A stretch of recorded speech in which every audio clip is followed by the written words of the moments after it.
All right, good evening. It's 6:09. I'm going to start off with D, reconvene to open session. F, announcement of actions taken in closed session. None to report at this time. G, comments from the public. Moving on to H, presentations. H1, highest attendance for month 2.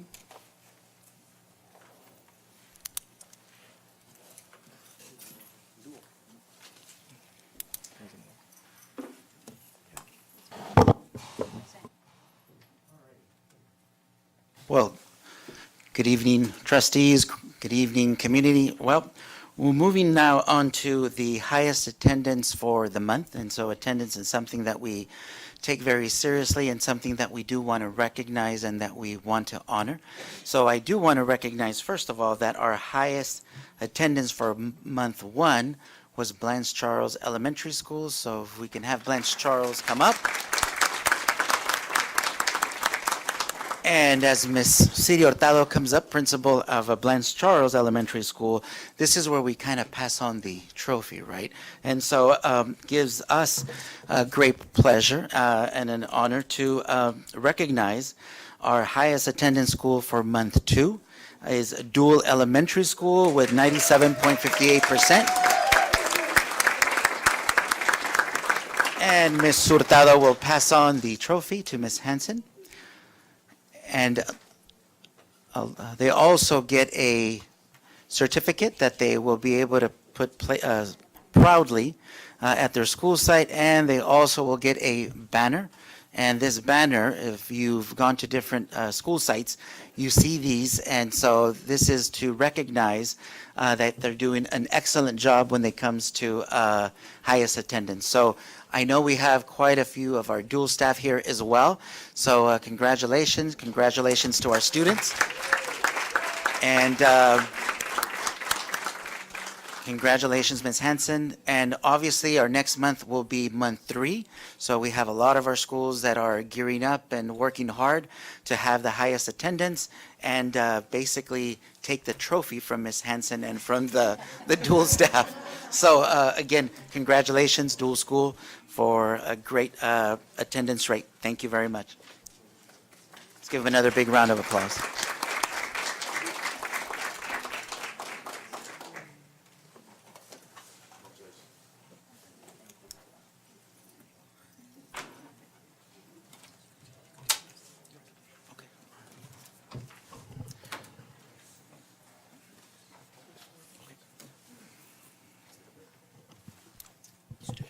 Student.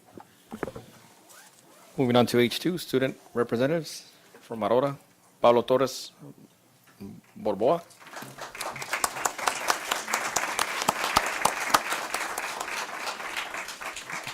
Thank you very much. Good evening, Superintendent Gonzalez, members of the board, staff, and members of the audience. At Aurora, we started off the school year with Red Ribbon Week and Spirit Week. Spirit Week was kicked off starting with the Twin Squad Day, which students could dress alike with their friend's squad to match that day. Twin Squad Day was followed by Superhero Villain Day, when students could wear their favorite superhero or villain shirt. The following day was Halloween, and ASB held a dance and a costume contest for the students in which first, second, and third places could win a gift card from Jack in the Box. The day after was Dress as Your Favorite Teacher Day, and vice versa, in which the students could dress up as any teacher and teachers could dress up as any student. To end the week, El Día de los Muertos was celebrated with the making of an altar de muertos in front of our school. Future events for our school include a turkey trot on November 16th, in which the first place winner will take home a frozen turkey home. Thanksgiving break will start on November 16th through November 26th. And we would also like to thank all the veterans and Mr. Ciro Calderon and others here. Thank you.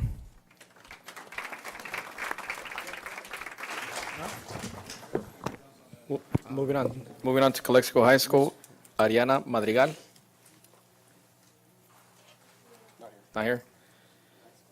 From 9th grade, Adrián Campos.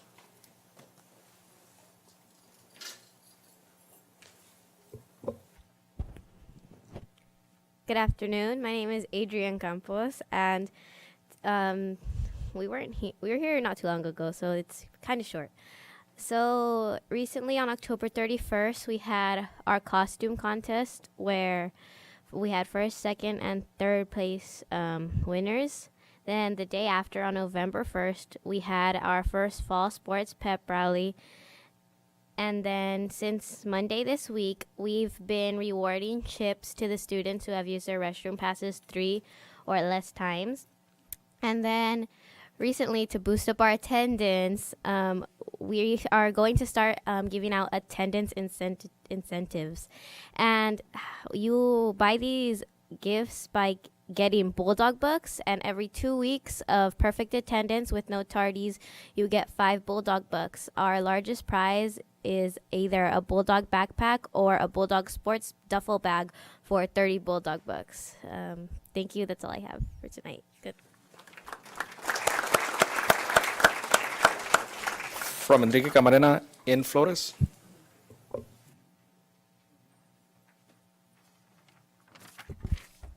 Good evening, board members. My name is Ian Flores. During November, we have been working on events. So far, we have held the soccer tournament where our 7th grade boys play second.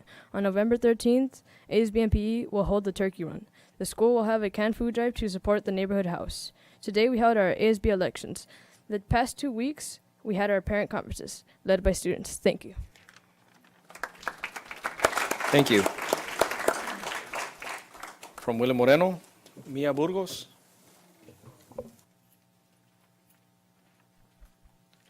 Good evening, everyone. My name is Mia Burgos, and I am a part of the ASB and William Moreno Junior High. Today, I will share the events we had for the month of October and the events we have planned for the month of November. From October 23rd through the 25th, we had our haunted locker room. It was a very successful event. We did not expect that many people to come, and we were surprised at the amount of money we made the 4 days. People even went in twice. We also had our dance on October 26th.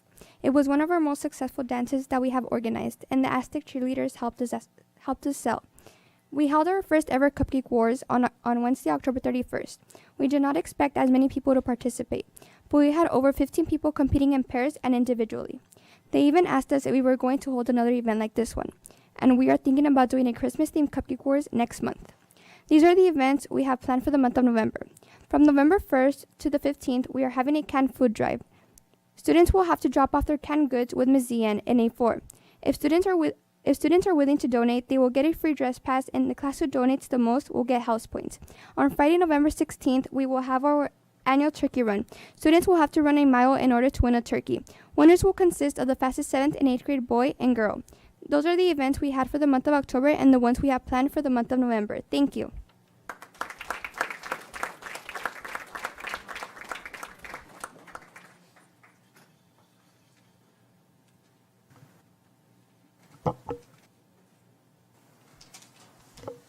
Testing. All right, we're going to go ahead and move on. Now we're going to move on to our Students of the Month recognition. So we're very proud of the efforts of our students in working so hard. And so it gives us great pleasure to present to you our Students of the Month. And we'll start with Aurora.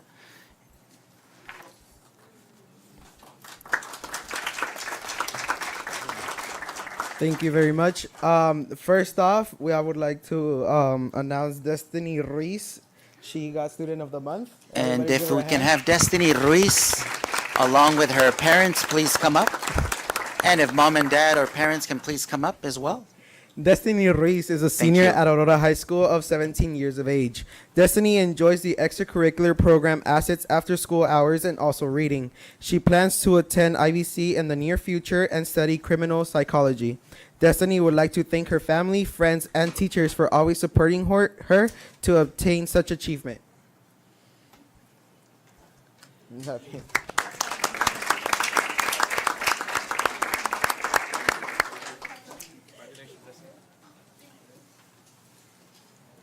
Next up, we have Jorge Martinez Serna.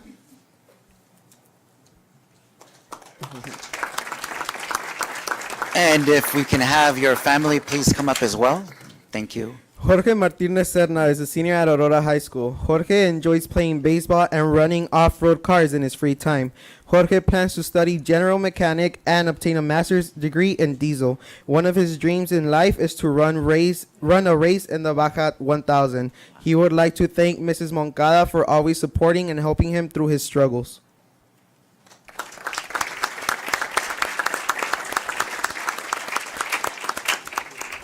Thank you.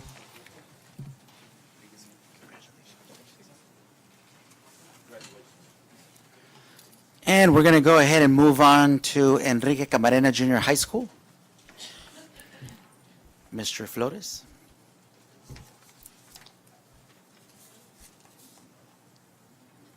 Enrique Camarena's first district student of the month is Alondra Gil, who is an 8th grader. Alondra is the daughter of Dania Ramos and Rosendo Is Alondra here? Gil.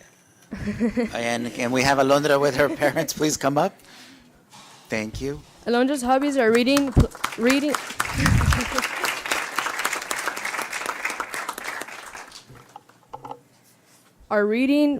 playing instruments, and music, and also riding her skateboard. Her favorite subject is language arts. When Alondra graduates, she would like to go to a university and have a career in life. She would like to thank her sister because she is always by her side whenever she needs her.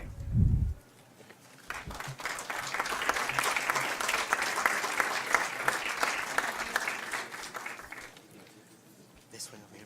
This way.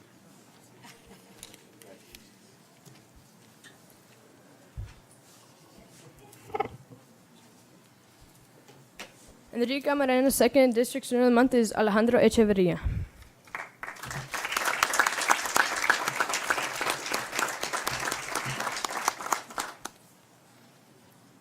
Alejandro is an 8th grader. He is the son of Ana and Esteban Echeverria. He likes to play cards and video games. Alejandro also likes to read and listen to music. His favorite subject is band. When he graduates, he would like to take a break, but he is thinking of going to Cal Poly Engineering or any college that give him a scholarship. He would like to thank his parents and teachers. Alejandro would especially thank his mom for always pushing him, and he likes it when his parents congratulate him for doing something very good. Thank you.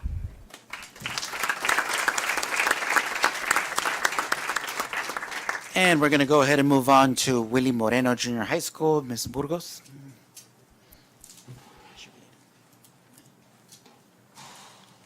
William Moreno's 7th grade district student of the month is ASB student Olivia Renee Carrillo.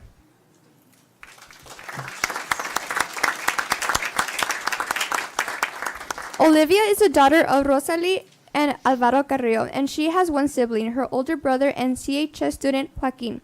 Olivia's favorite subject has always been science because she finds it interesting. Some of her other favorite things are pineapple, the color light yellow, and the rock group Panic at the Disco. Her dream destinations are Hawaii and the state of Washington. Olivia is grateful to her father because she thinks he's funny and smart, and she considers him her role model. Her short-term goal is to maintain her 4.0 grade point average, and her long-term goal is to attend the University of San Diego. One day, Olivia wishes to live in a place that isn't a desert. She wants to be a marine biologist and have a job that she enjoys. We hope your dreams come true, Olivia.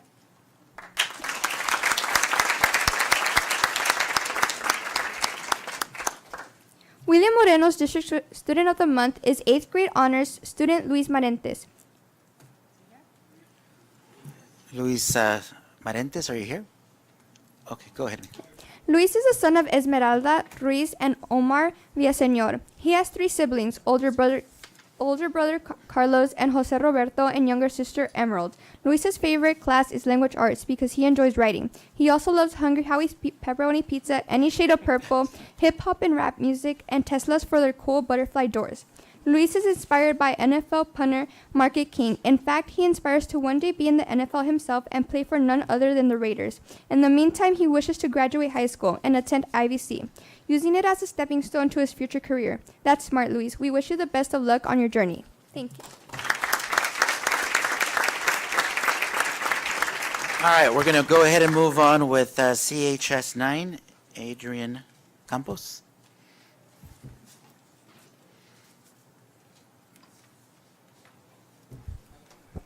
Okay, so our first student of the month would be Kernly Araiza.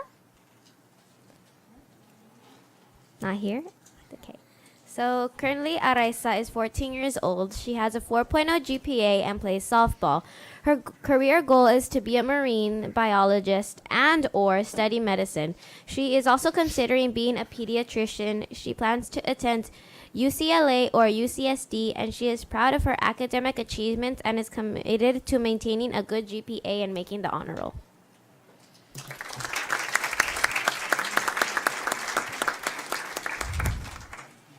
And we have Everardo Coronado. Okay. Everardo Coronado is 14 years old and has a 4.0 GPA. His career goal is to become an architect and also to be a soccer player. He plans to attend UCSD. He is the most proud of his grades and overall of where he is in life right now. He is proud of his family because they are an important part of his life. Thank you.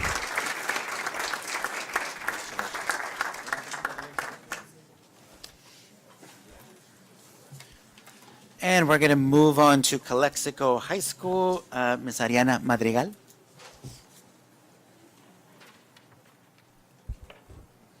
Good afternoon. Our first student of the district month is going to be Nitza Diaz.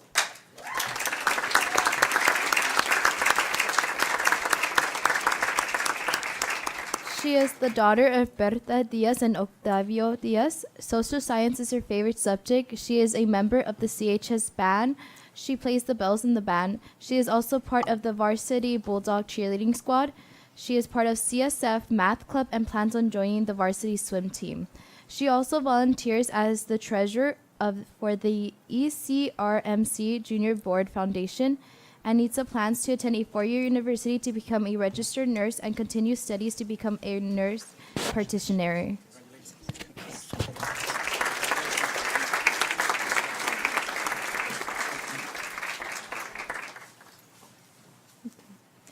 Our next district student of the month is Tristan Torres.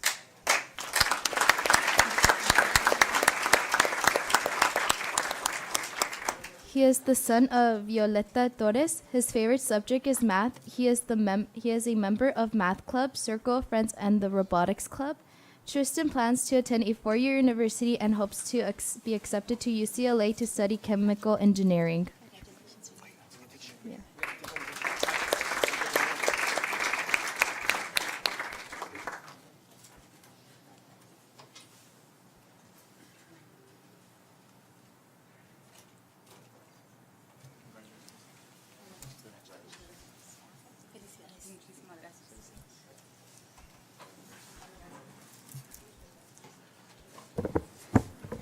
All right, H4, staff presentations, dual elementary.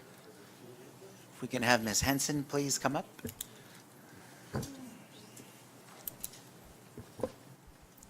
Good evening. We are recognizing 2 of our employees, and the first is going to be our teacher, Lupita Castro.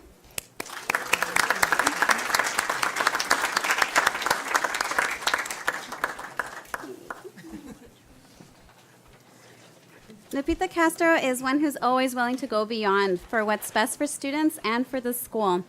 She has a positive attitude, is always willing to share her ideas, and always learns. She seeks to do more and is patient throughout any waves. She works with parents, is kind to students, and is an example of a leader, a model for all of us. Regardless of any challenge she faces, she has a positive outlook and inspires us. This has been a long time coming, so congratulations.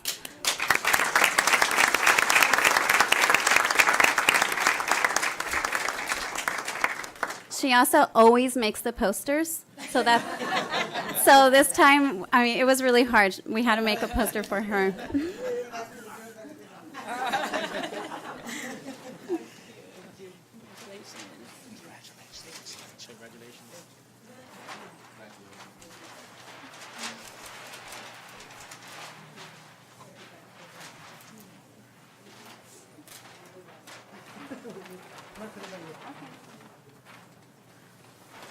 Our next employee is Victor Lada.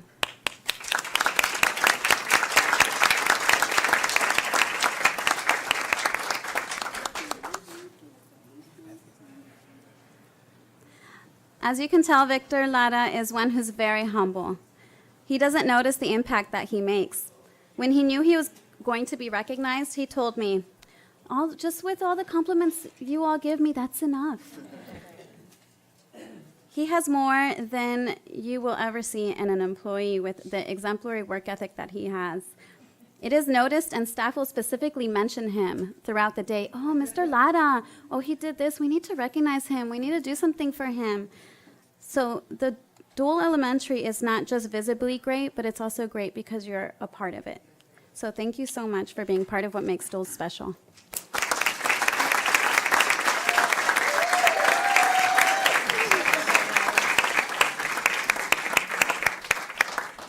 We were looking for a nice plant for him, but Christmas took over. But that's what we were going to get for him. All right, so congratulations to all of our students for your incredible academic success and achievement. We're incredibly proud of all of your achievements, and our staff, thank you very much for all that you do. We're just very grateful. And so with that, we are going to go into a little bit of a celebratory mood and take about 5 minutes, and there's cake and coffee outside for you to enjoy. Thank you.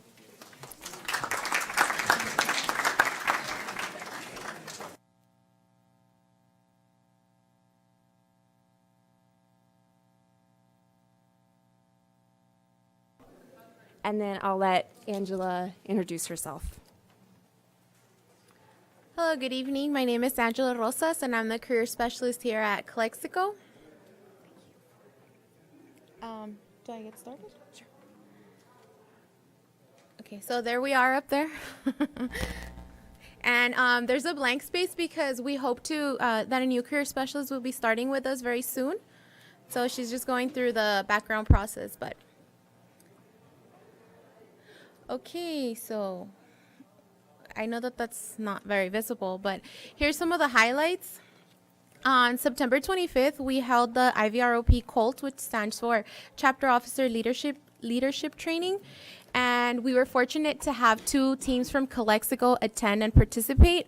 From the feedback that I received from both teachers and students, they really enjoyed it, and they had a really great time, and they learned a lot from this event. We also, the career specialists, we had a booth at the Calexico Back to School Night, and we were able to interact with both students and parents. We were able to provide them pamphlets and other items of information from our program and just about our services. On October 10th, we provided a regional CTE advisory committee meeting, and a few of Calexico staff attended, including Ms. Williams. On the 15th of October, we were able to provide physical training uniforms for all Law Academy students, and they were very excited to receive those. That way they can just kind of feel more of a sense of unity since they'll all be wearing the same thing.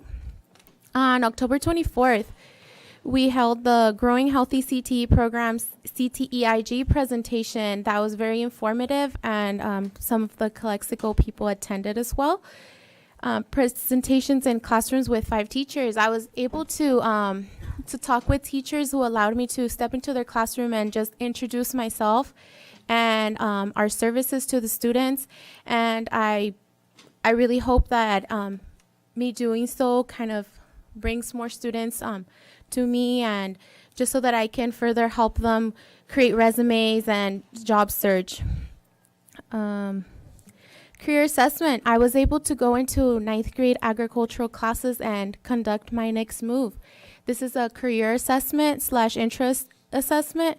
So the students were able to, they complete a profiler, which in turn gives them various lists depending on levels of education. So they were able to look through that and kind of see what levels of education it would take to get to achieve their desired careers. On October 26th, we held the regional welding competition at IVC. It was a Halloween weld-off. All schools were they were invited to participate, and then it was a great success. So these are student services. These are numbers from the time study for the months of September and October only. So CTSO skill support. With the COLT, we were able to help 12 students. They participated and attended, and I think it was, like I said, a great success. I was able to help 21 students with direct student services. I believe that my introducing myself to classes really helped bring in some students. They were able to know that I was there at certain days and times, and so that I was available to them to give that service. We worked a lot on resumes, interview skills, and on job search. I was able to work with 102 students in the career exploration interest assessment, which was my next move. I believe students I got really good feedback from them. I think they really gained a lot of information and knowledge from this, from CTE awareness. I also went into 9th grade agricultural classes, and we were able to do an activity in which they explore different agricultural careers, and they kind of looked into themselves and how FFA can help them achieve those goals. We helped 12 students in back to school night, and 521 students were helped out through they were present at the time of the introductions of myself and our services. Thank you. Before I move to the next slide, I'll just give a brief explanation of the numbers and how that kind of helps us hold ourselves accountable. When we talk about something like COLT, we had 7 different high schools there, many different CTSOs represented from all of the different high schools. The way that she's accounting for those numbers are only the students that were present from Calexico High School, if that helps with some of that. And then when we talk about a number such as 521 students, and we try and wrap our heads around something like that, it is exactly what it says. It's just a brief introduction. And when you think about 5 teachers in all of their classes, that's how it is that you get up to a number like that. So I hope that kind of helps to clarify. The next one, sorry that it's a little bit difficult to see, but I'll just go ahead and highlight some of the services that are offered. These are offered to all of the CTE teachers in various different ways. But one of the things, and I'll just go down the list, is mentoring programs, skills demonstrations such as the Weld-Off. Classroom presentations, such as what Angela's been working on, competency certificates. This is something that usually we follow up with the teachers at the end of the year once they've hit certain competencies. And then A through G submission support was something that we had a huge success last year with Calexico, and we'll continue to follow up with teachers that would like to follow up with that this year.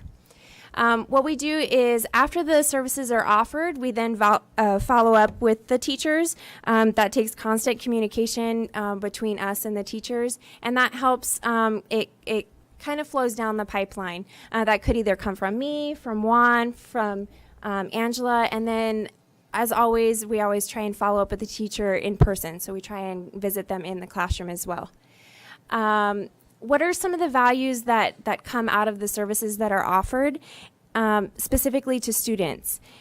Some of those things include professional networking opportunities that go beyond what is provided already in the classroom. How do you get that?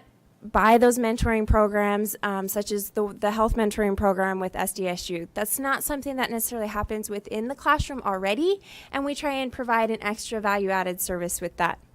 Something, also value to the students would be student and school recognition, Valley-wide. So a positive social interaction between Valley schools and CTE programs. I'll just share with you that something that was really, really cool that came out of COLT was that the FFA students, and we see this, in different FFA activities, but when they have the opportunity to interact with different, not just FFA students, but different CTSOs, so different health clubs, HOSA, maybe the different law students from all over the Valley. It provides an opportunity or a platform for students to build on those leadership skills and get different ideas from other schools and campuses. And then, of course, as always, it's something that we add to their resume. We help them out in understanding what it is that they're already doing that they can add to what it is that they think they may not be doing, but they are. Upcoming, just a few things that we're kind of gearing up for, getting excited for. On December 4th, we're going to meet with the law enforcement instructors, and we're going to have that here in Calexico High School, or at Calexico High School. So we've been fortunate enough that Mr. Davies is going to host the other instructors from the other campuses. January 30th is our planned date for the Youth Ag Summit. It'll be very similar to the one last year. In March is when we're looking at having the law competition. And again, that's going to come from the instructors through their discussions, and we'll find out December 4th what they decide. And then April 9th is the date that we have set for the IVROP showcase. That's all we had. Thank you. Any questions, board members? No? All right, moving on to H6. LCAPs, CSD, local indicators, and LCAP update.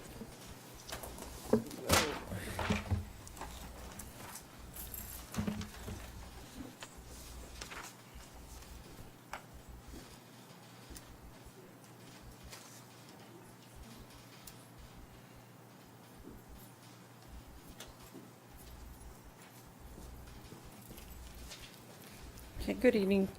We're going to start with the CUSD local indicators first. So what are our local indicators?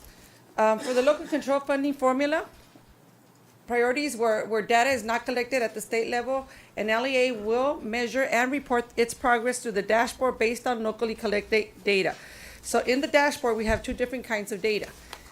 We have local indicators, and then we have the state indicators. The local indicators include all of these priorities. Priority 1 is your basic conditions at school. 2 is the implementation of state academic standards. 3 is the parent engagement. 6 is the local climate. And this year we have a new indicator, which is access to a broad course of study. These are all the priorities. So what you have on the left, right here. These are the ones, the local indicators that are measured by the state. And so these come out in the dashboard. On the right side, we have the local indicators that we have to provide information, and we have to upload it into the dashboard. And so what do we do with both indicators? We look at both the dashboard indicators that are provided by the state, and then we look at our local data through our local indicators, and the data that we collect with these two is the vehicle for developing our LCAP. And the end goal is to have improved student outcomes. So state and local indicators are shown in two different ways. The state indicators are shown through performance levels, which is what we have here. And you've seen before, it's the 5x5 colored grids. And so those are provided by the state. On the right side, we have the local indicators, and they give us options of whether we want to do a summary or if we want to do a survey, a tool that they provide. And the way we rank ourselves is we are the ones who select if we met, or not met for 2 or more years. At this point, just by providing the information, you qualify as met. There's still no rubric as to a ranking that says whether you've met it or have not met it.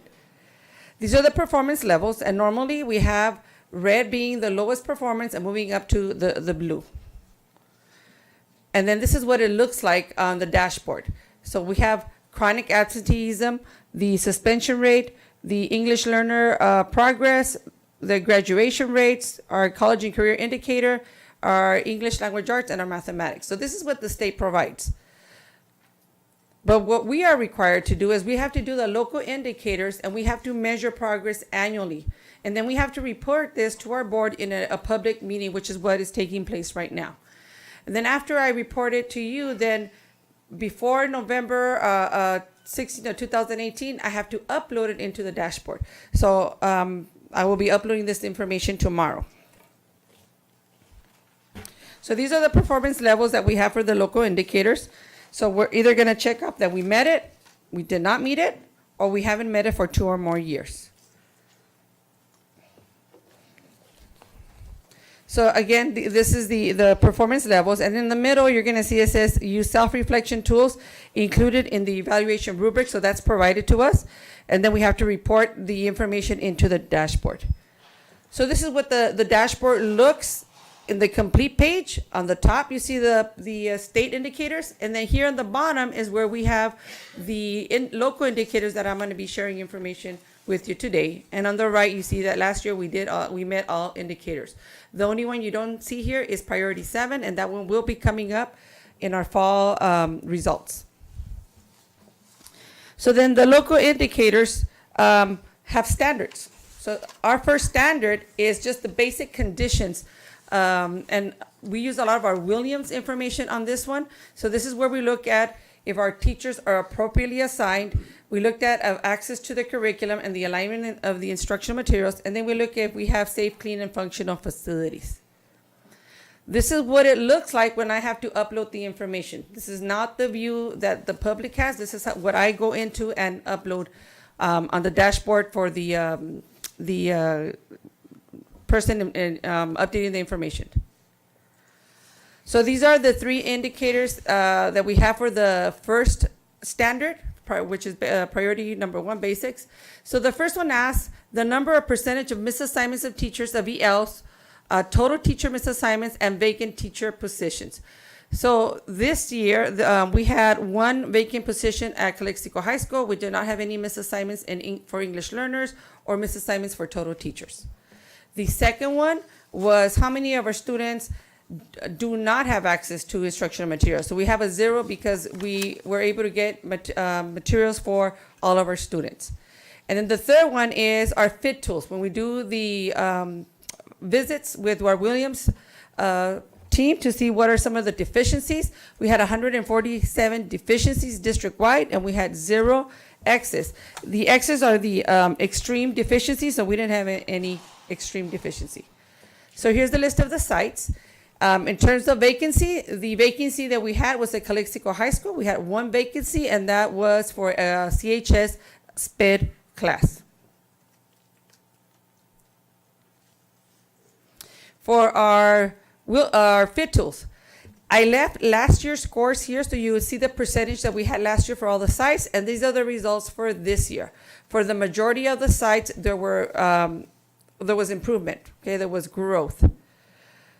It indicates towards the bottom. So what is exemplary? What is good? So it provides the percentages on the left side, and then this is just a description of what a check mark is, a D is, and an X is. So if we go and look at the deficiencies, we have 147 this year. I put here for reference our deficiencies from last year. Last year we had 213. So we actually also improved because we have less deficiencies compared to last year. And we broke down how many deficiencies we had in the different areas. And so the one that we had the highest deficiencies, and I cannot see, let me put my glasses, it's the interior surfaces. So this could be any broken tiles, torn carpets, holes on the walls, or peeling paint. So we had 43 Ds in that area. The next highest was the playground equipment. And on here we had any broken cement area around the playground area, the holes that are coming out in the pour and play. We noticed that several of our sites have holes in the pour and play, especially in the area where students land from the slides.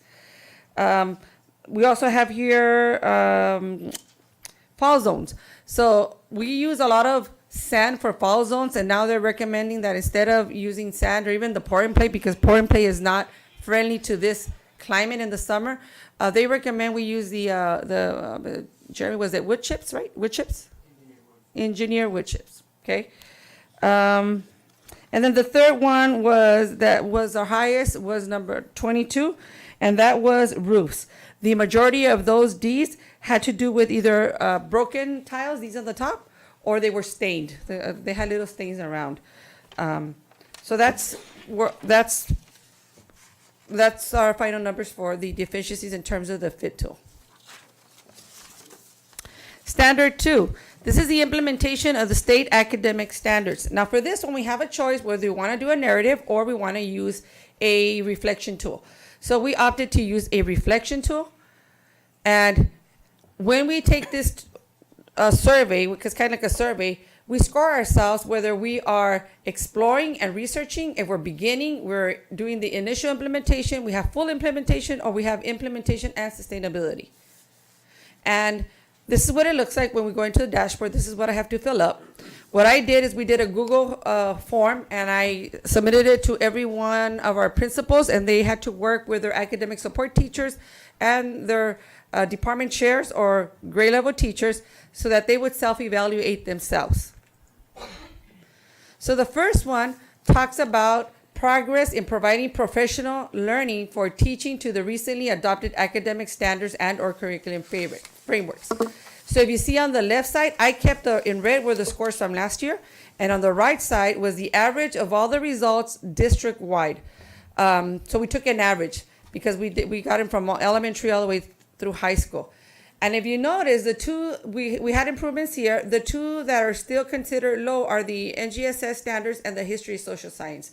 We haven't had an adoption for science yet, so we're doing a lot of supplemental lessons and creating things because our textbooks are outdated, and this is statewide because we haven't had an adoption for years.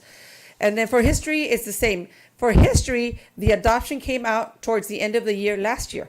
So we started meeting with our adoption committee, and what we've been doing is we've been working with the county to provide some training, but our teachers are going to be piloting at the secondary some of the curriculum before we invest in materials. Number 2 talks about progress in making instructional materials that are aligned to the recently adopted standards. So again, kind of the same area. We purchased materials that is state adopted for ELA and mathematics, so we went up to 5s, and we're still working with our ELD. Some sites are piloting one program, others have another program that they have, so they scored an average of 4. And again, for the NGSS and the history social science, we're still waiting for these adoptions, and I know that that's going to help us take our scores higher. For this area, number 3, they asked us to rate ourselves in terms of implementation policies or programs to support staff in identifying areas where they can improve in delivery of instruction aligned to the recently adopted curriculum standards. And we could do this through collaborative time, like our PLC times. It could be through focused classroom walkthroughs, teacher pairing, lesson study. There's a different amount of activities that we can do. So if you see, compared from last year to this year, there's been growth where the need is still in NGSS and our social science curriculum. Number 4 is the progress in implementing each of the following academic standards adopted by the state for our other courses. So this includes our CTE, health, physical, visual performing, and world language. So our scores basically stay the same. And one thing that we notice is that we really need to start working with our staff on our health education standards. This talks about for the year 2016-17, and here I had a typo. This should be 17-18, so I apologize for that. It should be both years. We have to rate the local agency success at engaging in the following activities with teachers and school administrators. So one is identifying PD needs for groups or teachers or staff. Right now what we're doing is every time we do a district-wide professional development day, we provide a survey as to what are some of the activities that they want to have incorporated. So our scores for this one went from 3 to a 4. Number 2 is identifying professional learning needs of individual teachers and providing support for teachers on standards they have not yet mastered. So teachers scored themselves a 3 this year compared to last year. So we still need more work to do, but there has been an improvement when it comes to providing professional development based on teachers' needs. So overall, I can't read over there. So there's a paragraph that says, so overall, what are some of the things that we're going to do to continue supporting or improving? So the first one says that as a primary focus for staff development under our district's instructional goals, our instructional goals are critical thinking, problem solving, the ability to apply knowledge across disciplines, and growth mindset. So we're going to be investing in these initiatives that we have for our curriculum department. In addition, we're going to continue to implement the AVID strategies and then the technology trainings that we've been doing. In terms of AVID, we're still pending to train our TK and Kinder. We have that program for February. After that, we will have everybody trained from TK to 12, with the exception of Aurora. For our continuation schools, we made a visit last year to a continuation in Hemet, just to see what does it look like at the continuation or community schools. And so I did take 2 staff members and the principal for Aurora to see if they were considering doing AVID and how we can plan it out. So this year is going to be our planning out and see how we're going to embed it and hopefully get some of our teachers trained over the summer and incorporate AVID at Aurora. Number 3 is to continue to refine the process of data collection via our district assessments and that could be through CASP or any of our benchmark assessments. The next one is to provide annual training to support teachers on the newly adopted curriculum and new frameworks in the areas of math, ELA, history, and science. And I know we will be working with history and science in the next couple of years because those are the new adoptions. We're going to continue to provide professional development and release time for teachers. If they, as a site, they want to go to particular trainings for math or ELA or history or any other content areas, so we're going to continue to support that. Teachers are also relieved to go to pre-approved workshops and conferences with the expectation of disseminating their findings by way of instructional networking. The district will continue to provide content-specific training to the different departments. And then we're going to continue to support our teachers through coaching, through our AST, or academic support teachers. We will continue to have our administrators do walkthroughs into the classrooms and observations and to see how we can support our teachers. And we're going to continue to establish common language and observation protocols for observations in order to support and future professional development topics. Priority 3 is parent engagement. Again, for this one, we have the option of a survey or a summary. So we opted for the survey. And the survey that we adopted is the California School Parent Survey, which is the one that's tied to the Healthy Kids, but this is the parent portion. So both are West Ed surveys.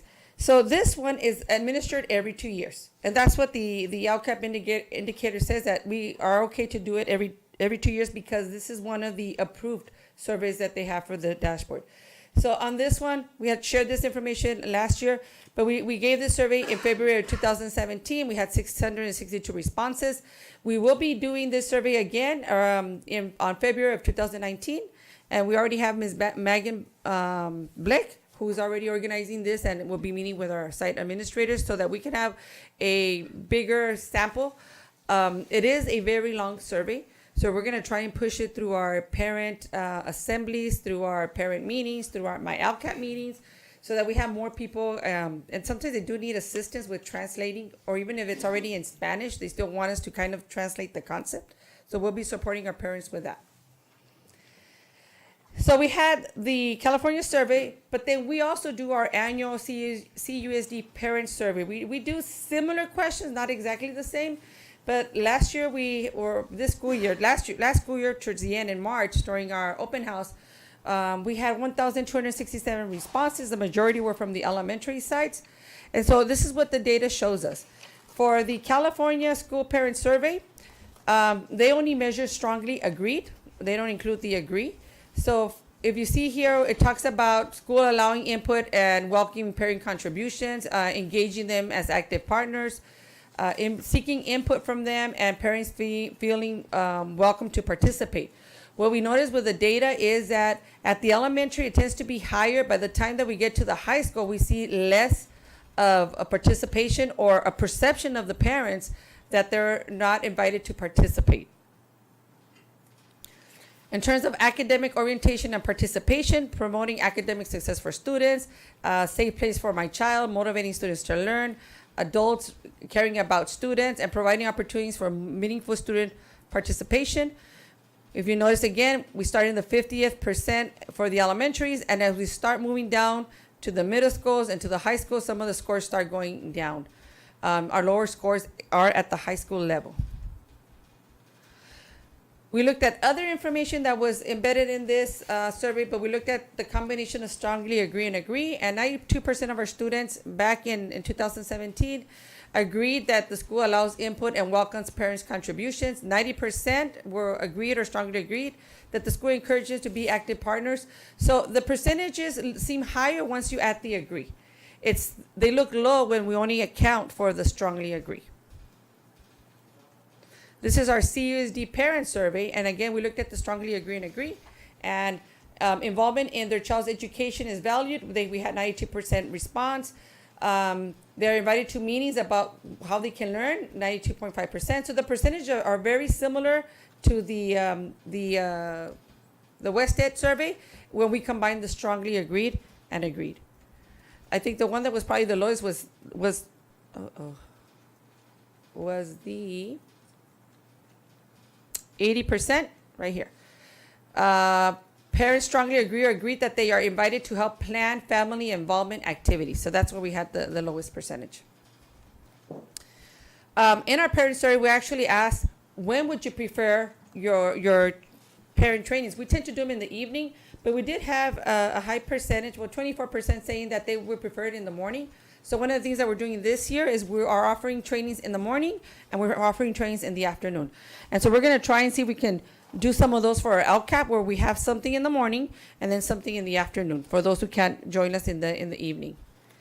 Part of the survey also asked, so what kinds of parenting topics are you interested in? Our highest percentage was helping my child with homework, and we have high school graduation requirements and so forth. So I also shared this information with some of our administrators who conduct parent trainings, such as Ms. Armendariz, who does a lot of our work with our counselors for some of the parent trainings. And then I also shared it with Ms. Brisa Huerta Price. She does the parent project, so that they're aware of some of the topics. And they did tell me that they had already incorporated some of these topics. The next one is school climate. Every other year, we also have to provide measures of perceptions of school safety and connectedness. And this is for our students through the Healthy Kids survey. And so we had, in 2017, we had 2,498 responses from our students. 463 was for our 5th graders, and then 2,035 were for our 7th, 9th, and 11th graders. These are the grade spans that the survey is administered to, and this is what the local indicators say that we have to use grade spans. So for our student Healthy Kids, we looked at, similar to the parents, but this is how do they see themselves or perceive the school connectedness. And if you notice, it's the same pattern. We start high at the elementaries, and as we progress towards the high school, we see lower numbers. The NT over here is in your non-traditional school, so this will be Aurora's results on the very far right. Academic motivation, at the elementary we had 42%, and then we go down to the high school, down to 33%. So how many students were truant more than a few times? And you see here the percentage of our students. As they get higher into the high school, we tend to have more truant students. Caring adults and relationships. So as students move down to the high school, they have a perception that the staff at the high school level, there are less caring relationships established at that level. High expectations. At the elementary, they scored themselves as having higher expectations, or the perception of high expectations are, in comparison to the junior highs and then the high school. And then meaningful participation, again, we started with 30%. I don't know if students really understand what meaningful participation means. So the percentages tend to be smaller, and we have like 10% at the grade 11 and 5% at the Aurora, or our non-traditional. School safety, when we talked about how safe they feel at school, I separated the elementary and the secondary because the questions were different. So 81% of our 5th graders felt safe at school. 44% stated that they had been hit or pushed at some time. Mean rumors being spread about them, 44%, and being called bad names or mean jokes about them, 41%. And then 50% of our students claimed that they saw a weapon at a school. This is the secondary. School perceived as safe. In grade 7, we started 70%, and as we go down, up in grades, our percentages go down, where students feel a little less safer at the high school or at the non-traditional school. Experienced bullying or harassment, 24%. So this one kind of stayed around the 20th percentile in each grade level. Had rumors spread, 35%, 37%, so about the same. That they're afraid of being beaten up, we had 16%. So this one is actually the opposite. Our 7th graders are more afraid of being beaten up than they are at the high school level.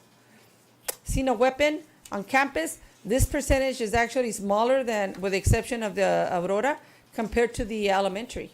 And then being drunk or high on drugs or on school ever, in 7th grade we had 1% versus the high schools 11 and 17%. So our governing board and our district safety committee has made student safety a priority. And our board has been very supportive, and we've included a lot of these initiatives in our LCAP. The district has also taken numerous measures to create a safe learning environment, including stationing our SRO at Calexico High School, employing campus security at the secondary sites, and noon duties at the elementary sites. So things that we've done, we're going to continue doing. So we've rerouted our visitors so that they have to go to our main office. We still have 2 campuses that we have to work with in terms of the rerouting. One of them is 9th grade campus. The other one is the entrance to Enrique Camarena, so that they go directly into the office. And we do continue to have our visitor management system, which is Raptor, that they have to scan in to go in. The last year, in the middle of the year, we started implementing Catapult. So we will continue to use Catapult and continue to train our staff. And through our district committee, we have our law enforcement who's participating in our committee, and so is our fire chief. And they're really willing to participate in Catapult, and right now we're in the process of signing them up so that they also have access to Catapult. They will become part of our safety. So whatever we see, they will see. Our sites are still continuing and implementing PBIS programs such as character counts, conscious discipline, habits of highly effective students, and our counselors are doing a lot of activities in terms of addressing social and emotional needs for our students. We're also partnering this year with our County Office of Ed on developing a multi-tier system of supports. And what this framework does is we work around the entire child, a whole child. So we look at this child through the lens of the academics, the behavior, and the social and emotional needs. This is a framework that will be required of every state, of every district here in California. So we're taking the initiative and working with our county on it. And then the last one is we're going to continue to connect our connectedness to our school through our growth mindset, through our EdTech academies and school activities, and training our teachers on different ways of presenting lessons that are more engaging, more hands-on, but at the same time promote a lot of critical thinking. And this is a new one, the broad course of study. So this one, we're still trying to figure it out. But what this one says is that at the elementary level, grades 1 through 6, students have to have access to these content areas: English, math, social science, visual and performing arts, health, physical education, and other studies that may be prescribed by the governing board. At the secondary, we have the English, social science, foreign language, physical education, science, math, visual performing arts, applied arts, and career tech education. So in this tool, we have to answer 4 different items. One is to identify what measures we're using. Second is to summarize the results. 3 is to identify barriers, and 4 is to informing this into the development of our LCAP. So the first question asked is, how are you tracking students? How are students getting access to broad course of study? And does that include our different students, including our unduplicated student groups?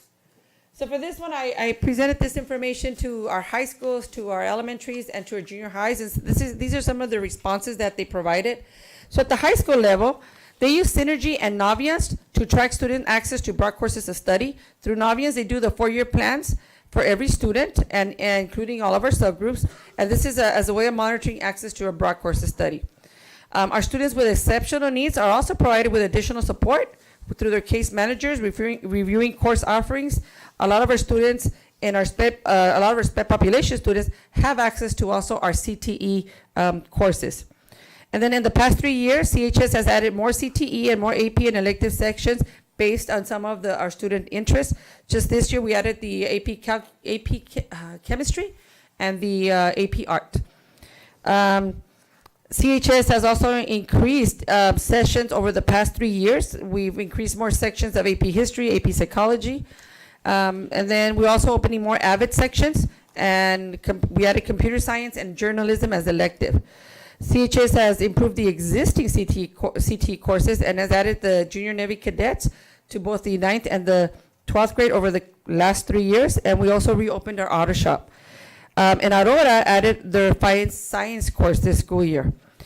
In addition, we're in the process of creating the CTE facilitator position so that we can assist CTE teachers in administering, monitoring, and implementing the requirements for CTE.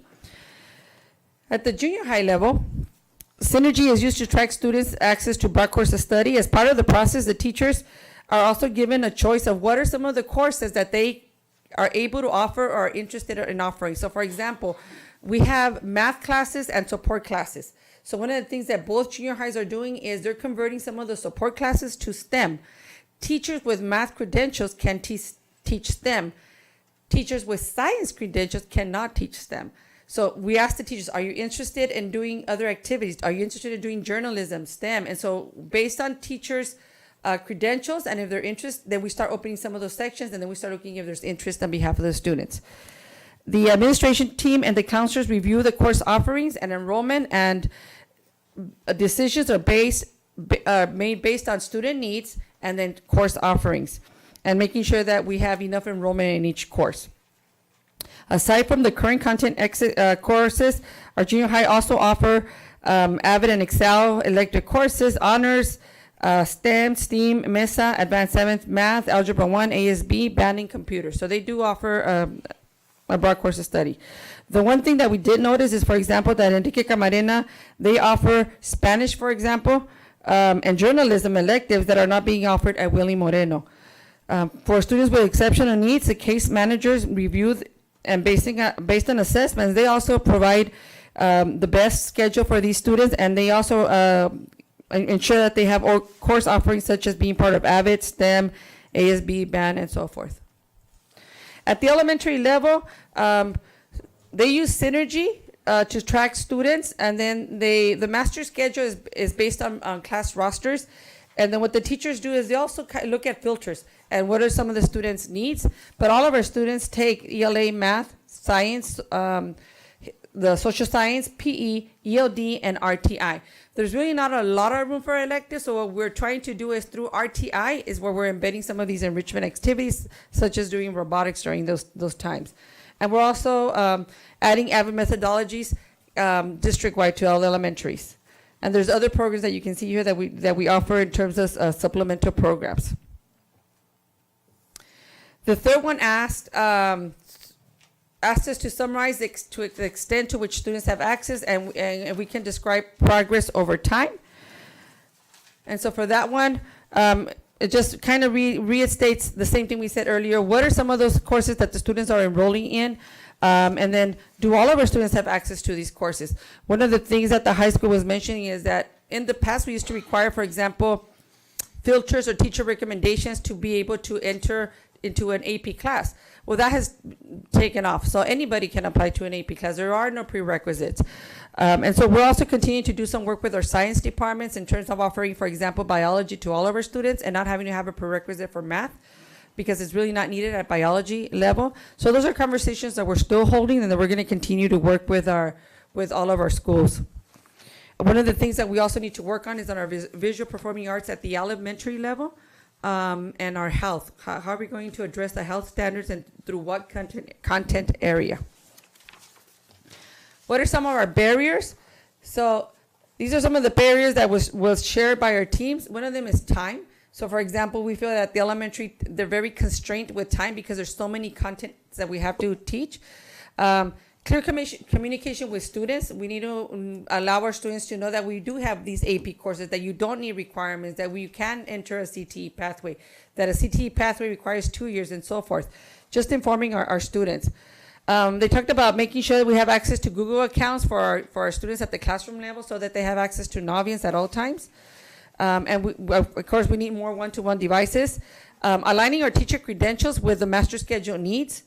The other barrier is parent participation. The high school is saying that as the students get higher and higher and get to the high school level, they see less of parent participation.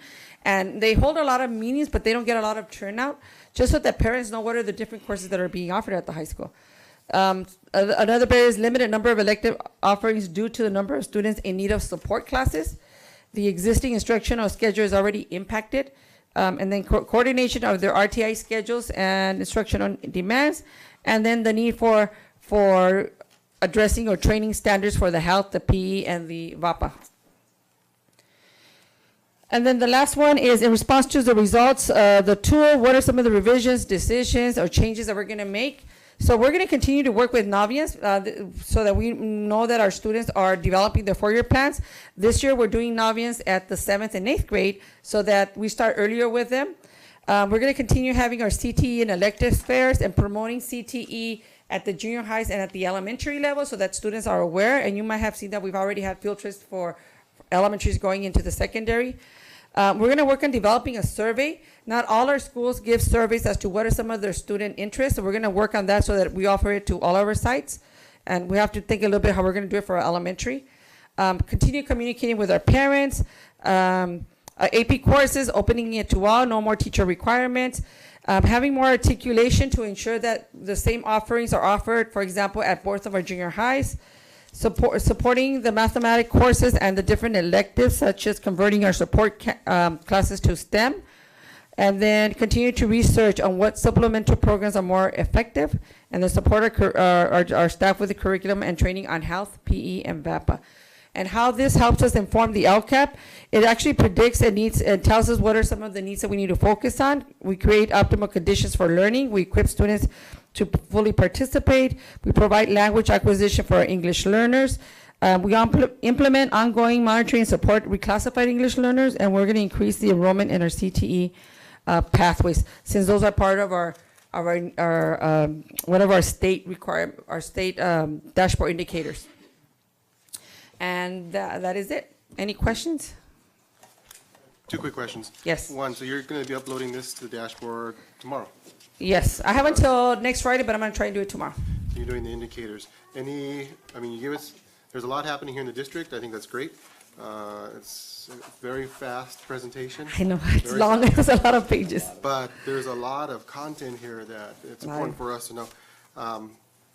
Any concerns uploading the dashboard or through the LCAP at this time? No concerns. I know that I'm working with Mr. Vega and bring him up to date what our LCAP is. There are some actions that are not in our LCAP that we might have to revise in December, January, after he's done his interim report. And so we'll continue working. If we do any changes to the LCAP, we will have to bring it to the board for approval. And then just the one piece that stands out, I know you covered one of the indicators around parent involvement. Yes. I think there's a lot we can do and a lot of things happening. And I think something that we can support more. The parent survey, I'll just ask if you can just share the district parent survey with us at a later time. Okay, I can. Just a template. Yes, I can send you the actual report. It's a long report. Right. We have a report. We have reports for our parents, for our students, and for our staff too. Perfect. So we're going to continue and give that report to all of our stakeholders. Okay, thank you. Are those reports in English and Spanish? No, they're in English, and I think they're we don't create those are created by West Ed. I'll have to go back and check, but they're public information. They're posted in their website, so I can check. I can check if they have it posted in Spanish too. Thank you, Lisa. Any other Okay. questions? Yep, I have one just suggestion. During the campaign, we found, at least I found out that we lack electives in the high school. Yes. So maybe that should be part of our LCAP.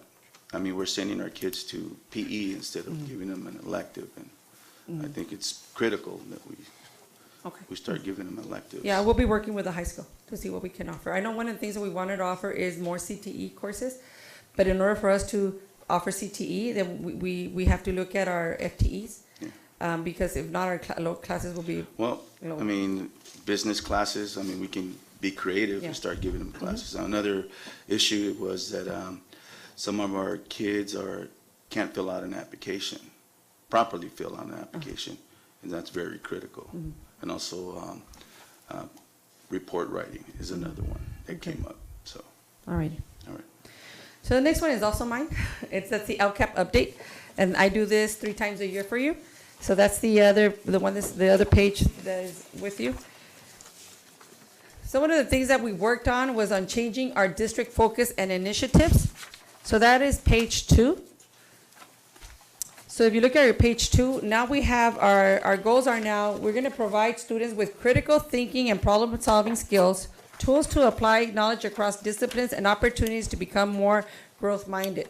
These were some of the input that was provided by our staff district-wide that we began the work last year. So we're still developing this, but this is something that we're going to continue to work with. Number 2 is we're implementing a multi-tier system of support to address students' academic, behavior, and social-emotional needs. Before, you used to see it as providing designated support. Designated support is no longer what we will be using. We're going to be using multi-tier systems. And 3 is the same. We're going to improve the quality and safety of the school environment to support optimal learning. On the next page, page 3, our goals have not changed. We continue to have our 6 goals. Goal 1 is on instruction, curriculum, and assessments. 2 is technology. 3 is college and career readiness. 4 is pupil engagement and school climate. 5 is parent involvement. And 6 is facilities and safety. I'm not going to go into details into all of the actions that we have accomplished, but I do want you to look at the ones that are highlighted in yellow. Some of these are in yellow because we haven't incurred funds yet. Others are in yellow because we are doing activities, but they haven't come for a cost. So it's actually, we actually are doing it, but we have a lot of trainings that are free of charge, for example. So number 4, fund the science curriculum committee to plan and integrate subjects. It's highlighted in yellow because our first meeting is scheduled for December. Okay, so last year we did a lot of work with the high school level. And so now we're going to start sharing some of those information with the rest of our junior high and elementary representatives, our leads. And then if we go down to the page 5, the recruit and hire qualified, certificated, and classified applicants, no funds have been incurred yet. But again, this is something that we still have available. We talked about providing trainings through our bid set for our internship. So we're continuing to look into this action. On page 6, fund and maintain a library management system to allow our unduplicated pupils access to a collection of library resources. Currently, we have a program that is outdated, and it was originally a co-purchase or co-partner with our Camarena Library. It's called Millennium. So we're actually researching right now. We have Carmina Ramirez, who is our district librarian. She's researching different possible systems. And then we're going to have to start holding meetings with our library to see what's going to be the impact to them. 9 is create a multimedia center for Calexico High School. That's one of the new actions. And so what we're doing right now, we're at a planning stage. And what we're doing is we're going to be conducting surveys for the design of the multimedia lab. What is it that our students want in a multimedia lab? And then from there, start holding meetings with our stakeholders to see what are some of the things that they would like to see. It's not enough funds that we have for the first year, but we have something to start with this year, even include buying materials, furniture, for example, that is more conducive to learning to this type of a facility. On page 7, you see our A through G. It's highlighted in yellow because we haven't spent the fund yet, but we're in the process of already processing our Navians or renewing our licenses because we renewed them somewhere in the middle of the year, so that'll take place right now. Activities such as our A through G and FAFSA, it's already being offered at Calexico High School, but there's no expenses incurred, so that's why we have it in yellow. 5, PSA testing. Most of the testing takes place at the end of the year, but right now we're having our junior highs take the PSAT, all of our junior highs, and so we will be paying that out of this action. Number 9 is the CTE summer program. So even though we have the summer program until June, July, we're already starting to have meetings with our CTE teachers as to what are some of those prerequisite electives that we can offer during the summer to support our CTE once students get to the high school level. The next yellows are on page 10. So page 10 is part of goal 4. So for this one, number 11 talks about providing incentives to improve our students' participation for migrant. So migrants started their tutoring sessions about, I'm going to say a month ago, and so they will be having a field trip incentive in December, so they haven't incurred the funds yet. The number 12, the Technology Academy for the summer, well, that one's still pending until we have the summer, but we're already beginning the conversations of what that can look like. 15 is our support activities for our foster and homeless youth. So we haven't incurred funds yet. A lot of those funds are used for activities such as prom and so forth. But right now, we are doing a lot of activities for them that have not have not had a cost. A lot of them are donations that we've had or that are being funded out of the Title I. 17, activities for our libraries. So our district librarian has been doing a lot of activities at no cost with materials that she has because she's doing sessions, for example, on rocks or dinosaurs, and her history as a science teacher, so she's using a lot of her materials. But I'm going to be meeting with her tomorrow because she has new ideas that she might be using this funding for, so we're going to meet tomorrow to discuss what are some of those possible ideas. I know she wants to start putting some of our maker spaces or activities in the library, so the libraries are more than just for reading. And so those are some of the things that we'll be discussing tomorrow. 18 is our FRC. So as you know, we haven't incurred cost, but we have already in the planning stages, and we approved the blueprints on September 13th. And I know that Mr. Vega has met with Mr. Arbendaris to continue with the work and the planning. For Goal 5 on parent involvement, the first one is in yellow because this is where we fund our LCAP forums, and we haven't started that yet. I will be having our first informational LCAP forum in December, and that's really to go over our goals from the previous year and introduce the new goals. We start our LCAP forums for the new goals in January. 5 is the parent trainings. We've held a lot of parent trainings, but we've held them at no cost because a lot of them have been provided for free, or it's being provided from, for example, from our counselors or from Ms. Brisa Huerta Price with the project, the parent project. 6, it's the parent center at the FRC. Well, we haven't incurred costs because first we need to make sure that the FRC is set up before we can open our parent center. We have a room already designated, and we'll be purchasing materials. We talked about even having, for example, Rosetta Stone in the center, so if a parent wants to learn English, we have that option for them. And then the next one is we're now in facilities, so the one that we haven't touched, of course, we've been, facilities is the one we start incurring costs right away. But number 8 is the cameras. We had already requested from our board permission to seek proposals, and we actually had an agreement that came up to the board on August 23rd from Jensen and Hughes, and that was tabled. So that's where we're at with that one. I know that we're going to continue with conversations with this one. And then number 10, additional lights. This is an action that can install additional lights. We haven't incurred any funds yet, but we have that. If we have projects that are pending or that we want to work on, so for example, for our 9th grade campuses or our junior highs, we do have some funding there. Okay, and on the very last page, you see what was our adopted budget and what is our balance. So we spent a little bit less than half of, or over over half of it already. So I will be providing the next update somewhere around January or February, just to show you where we're at. Any questions? Good. Okay. Thank you. Move on with I, consent agenda. All items appearing will be acted upon by one motion without discussion unless any item is pulled for separate consideration and action. I'd like to pull I-5, President. I-5, I want to pull L3 since I cannot vote on it. Make a motion to approve I-1, I-2, I-4. I second. All those in favor, please state aye. Aye. Aye. All those in favor, Romero, Calderon, Jr., Castillo, myself. So, I-5, I-3. we'll start with I-3 first. I'll make a motion to approve I-3. Second. Motion by Castillo, second by Calderon, Jr. All those in favor, please state aye. Aye. Aye. Well, I Abstain? Yeah. So all those in favor is Calderon, Jr., Castillo, myself, abstain was Mr. Romero. I-5? I-5, the reason I wanted to pull this one is that we have 2 staff going to Raleigh, North Carolina. And the cost was going to be $4,690.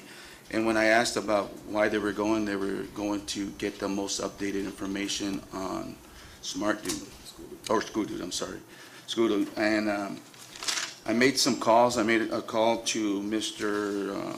Winslow, I believe is the name of the representative that represents our district, Thomas Winslow. Winslow, and they're willing to send some staff to train our staff here. And it's less, it's for 4,600. And for 2 days, and some of the areas that our staff would be training on would be on-site training. Scope of the work would be account setups, use training, workforce consultation, messaging consultations, light data work, collection and entry and changes, and system refinement. This is a 2-day training. They would come and train as many staff as we want, and I believe that we would get more for our money in that. So I'd like to table it and give the opportunity to our staff to contact Mr. Thomas, and maybe we can get more staff training. I think it's important that we train as many of our staff as we need, and it's my understanding that we have a lot of our sites that use this training, this system. So it would be good on our behalf to train as many staff and make our program efficient here within our district. Do you want to table that? Is that a motion? Yeah, I motion to table this. I'll second that. The motion by Calderon, second by myself. Alvarado, all those in favor, please state aye. Aye. Aye. Aye. All those in favor, Romero, Calderon, Calderon Jr., Castillo, myself. Moving on to J, information items. J1, superintendent report.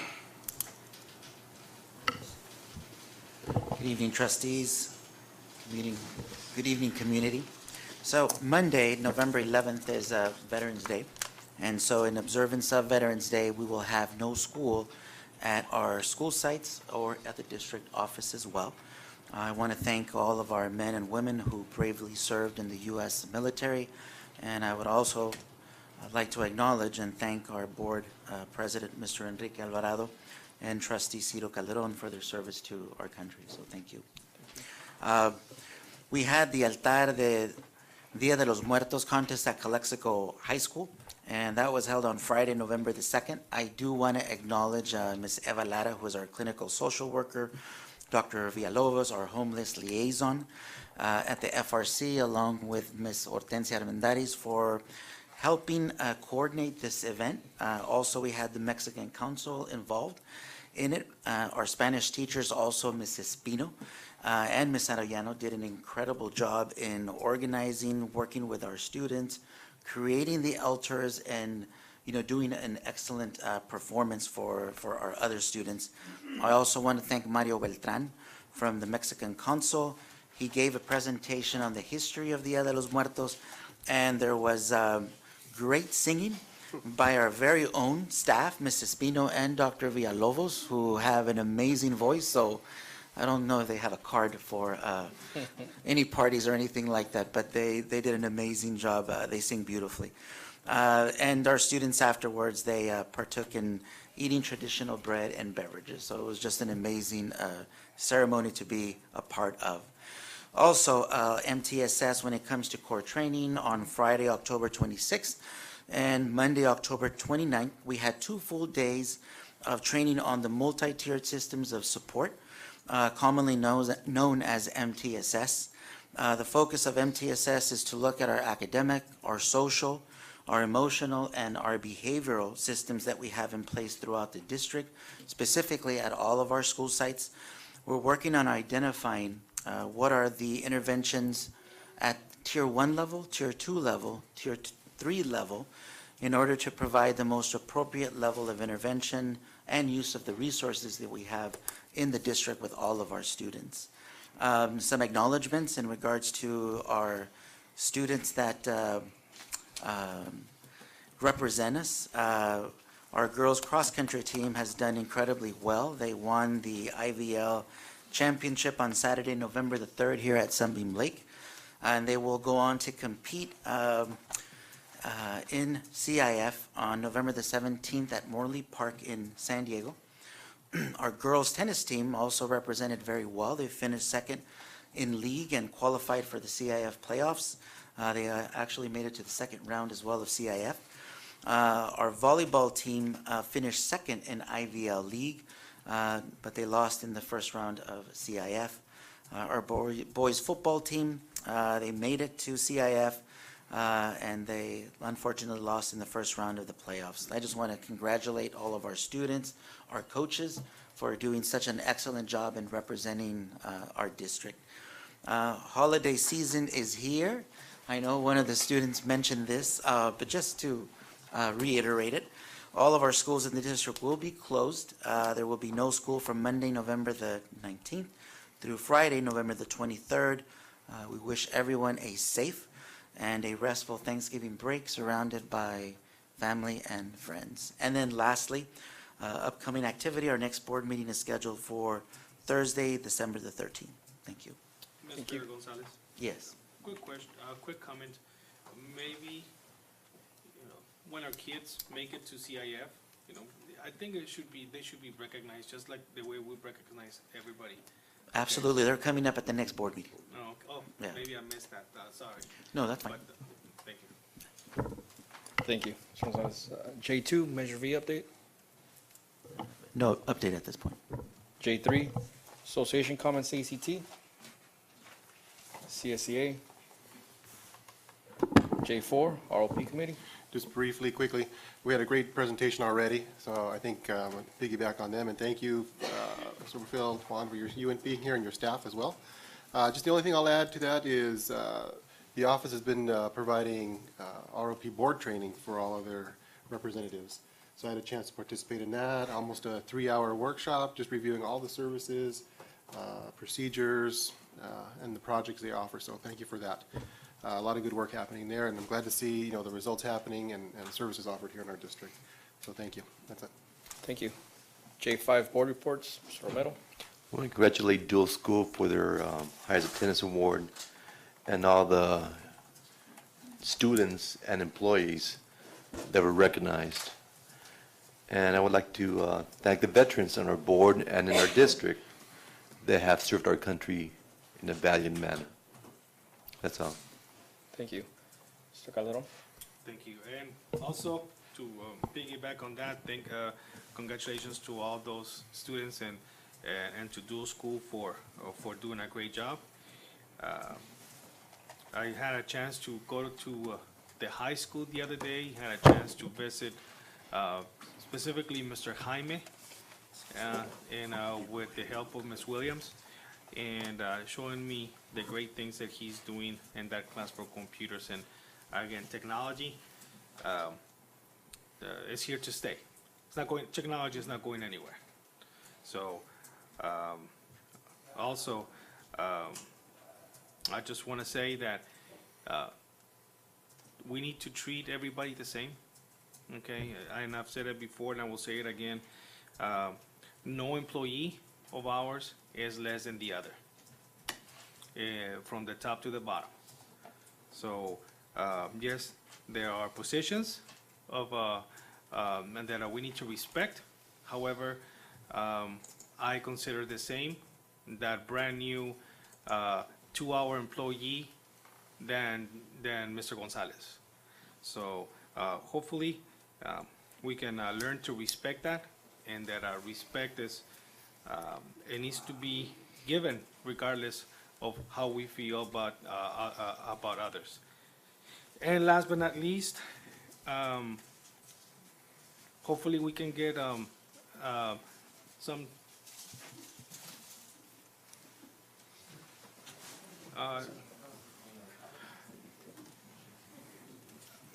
we can get something done in the next couple.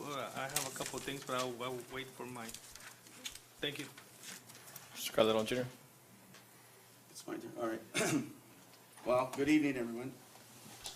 Good evening, everyone.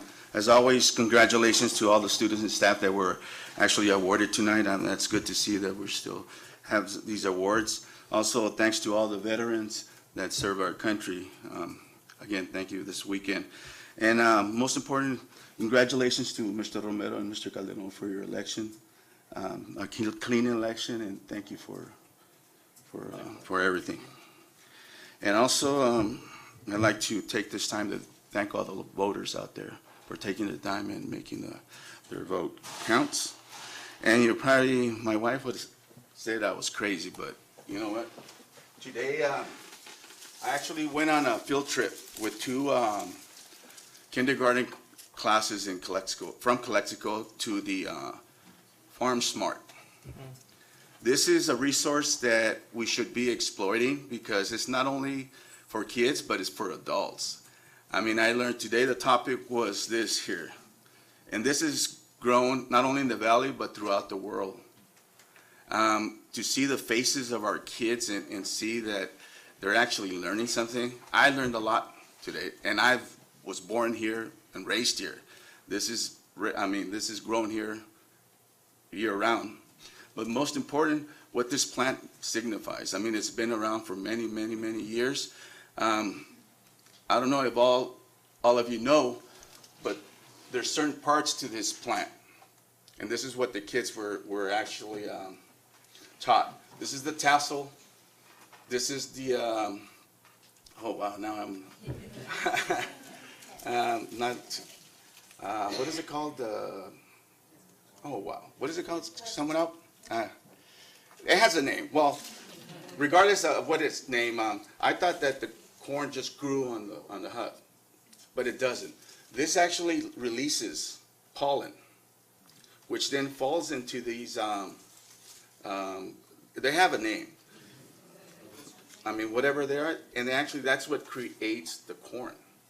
I always thought the corn just grew from there, but this also actually takes important role here. It falls in here, and then it creates the corn. And the kids learned about what corn is being used. I mean, they're making styrofoam out of corn. They're making plastics out of corn. Of course, foods everywhere made out of corn, and also fuel, as you know, the diesel. But I mean, not only did the kids get to see or get this education, but they also were able to go into what they're also doing. They have dairies, they have fields where they have radishes. The kids were able to go and pick 10 radishes apiece. And they were out there and they were just having a lot of fun. So I know that not a lot of our school sites use this resource, but I think we should. I left some flyers there for some of the school sites if they want to go. I think it's very important that we teach our kids where the food comes and why it's important that this here in the Valley is gold. And why? Because there's a lot of it here, but we don't realize that what this plant can bring. It also feeds cattle, and cattle, of course, we get milk and meats and so forth. So it was quite interesting. There's not many school sites that use this resource, but I would suggest if we have some principals here that to start looking into it. And it's not only for the younger kids, but also they're moving up to the junior highs and high schools because they understand that some of these kids are taking vocational classes and they teach them, advanced courses in agriculture and everything else. So that's why I brought it here. I think it was a show and tell, but it's important. It's the tassel and the silk. It's called a silk. So it just falls in there and it creates the corn. So with that said, I have nothing else other than thank you for being here tonight, and let's educate our kids. Thank you. Sure. I think we're going to send you on field trips more often now. Yeah. For that. Well, it is because when I was working, my wife attended most of the field trips, and now we're both able to attend, and it's not even our kids, but she went with me, and we had a lot of fun. I mean, we had 40 kids on a bus, and the bus driver was very professional, very on time and everything. He made it work. All the kids behaved, and it was great to see what we're doing with our kids. Thank you. Thank you. All right, now, there's a lot of great things happening in our district, and I think, these are examples of some. We've heard of some in our reports. I had a chance to visit the high school as well for the altar and the performances, and a lot of good things happening, and certainly thanking our teachers and staff for that as well. The MTSS, I think that's something we're going to hear a lot more about, certainly through, the positive behavior and those interventions. MTSS, I know some sites are doing conscious discipline and others, but it really goes to the heart of the kids now, teaching the whole child. We're hearing a lot about trauma-informed education, which is, affects their education in school, their attitude, so that's very positive. So I'm glad we're participating in that. I know our schools are doing good things. We know WASC through the high school and their accreditation was a highlight for the district. I'm pleased to know that, through Schools to Watch, we have Enrique Camarena continuing on that path, and hopefully next year, Willie Moreno. So I think we'll hear more about that. It takes a lot of work, but it really highlights the learning environment, the culture, the instruction, the supports that our schools have. So that's exciting news. On another note, I don't know if we mentioned it, Garth Isom, previous high school principal, passed away not too long ago. I think end of September, October. So if you haven't heard, yeah, he was a principal here at the high school for a number of years. A lot of us probably remember him, but just want to mention him as well. And I think, one last thing. Calexico Women's Improvement Club, they're having their annual ham dinner for student scholarships. If anyone's interested, there's tickets available for that. I have to put that plug in. That is on November 15th, next Thursday. Again, all funds, proceeds go to student scholarships, which a number of our kids benefit from. So if you're interested, let me know or find somebody. Thank you. Well, thank you, Mr. Castillo. Just want to thank everyone for being here tonight, for all the students that are here present, and all those that presented also as well. Lisa, thank you for a job well done on the LCAP, on the update. Excellent work. Everybody that helped you in that, thank them also as well. And IVROP that was here also as well. Dual school, everybody's been saying the same thing. Just congratulate them, keep on with that also as well. And to our veterans, everybody that served, just want to, thank them and just hold them in remembrance.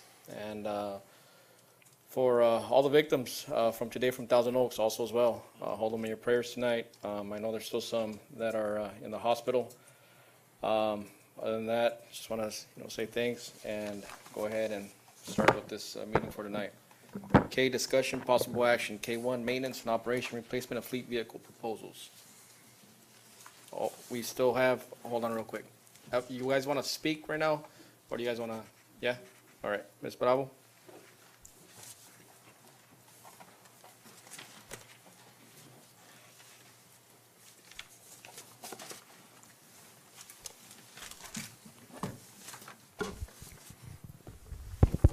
Good evening, everyone. I was asked by my coworkers to speak, to help them out here. First of all, my name is Maria Bravo. I am the Family Resource Center Student Services Specialist. In the past, I've held various positions within the union here, and they trust me, so they come forward to me when they have any issues. But I will begin with, in recent history, in the last 4 fiscal years, roughly $85,000 have been budgeted for M&O vehicle replacement. On one occasion, the district purchased transport vans instead. On 2 occasions, the monies were swept into the general fund and the department was denied the ability to purchase those vehicles. Last year, the district purchased 2 simple trucks with no toolboxes or ladder racks and another transport van. The transport vans are used mostly for staff from all over the district to attend trainings and for small athletic teams. Since May 10, 2018, at the regular scheduled board meeting, the M&O staff has waited for a district administration to decide on a plan to provide the department with new and safe work vehicles. Since August 31st, M&O has been waiting for a plan after the submittal of the group letter that was submitted on August 30th to the superintendent to deliver to you. I believe you all have this letter.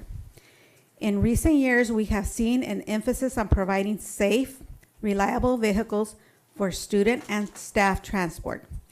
HVAC systems have been highlighted as a determining factor for student and staff transportation. Yet, this has not been a determining factor for maintenance staff to transport themselves to and from school sites, park houses, and stores in order to perform their duties.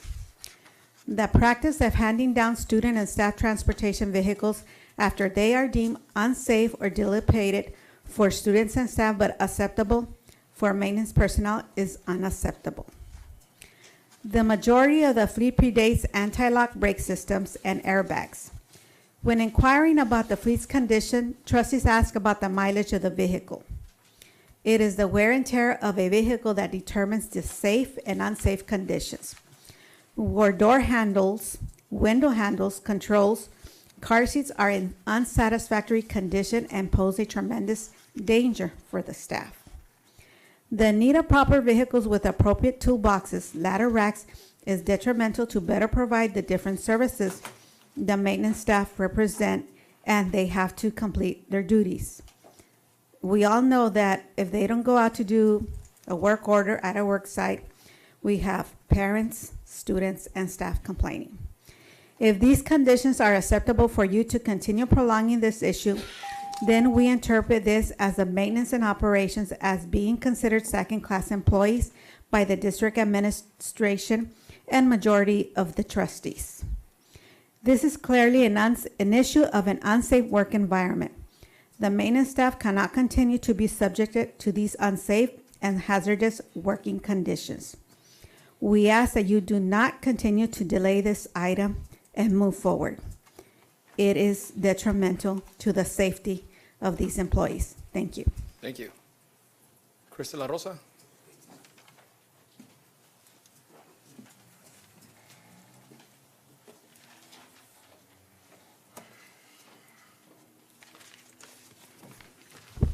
Good evening, trustees, Superintendent Gonzalez. Congratulations to the trustees who just won re-election. I just want to just add a little information that you may not have gotten in letters or Ms. Bravo's statement. And one of the issues is we don't just have vehicles that are roughly 20 years old, but we don't have enough vehicles. Right now, we have paired employees, and there's some employees here that they work together as a team because they don't have a vehicle of their own. Some of them drive a vehicle because somebody's on workman's comp, and the vehicle's free right now. So, but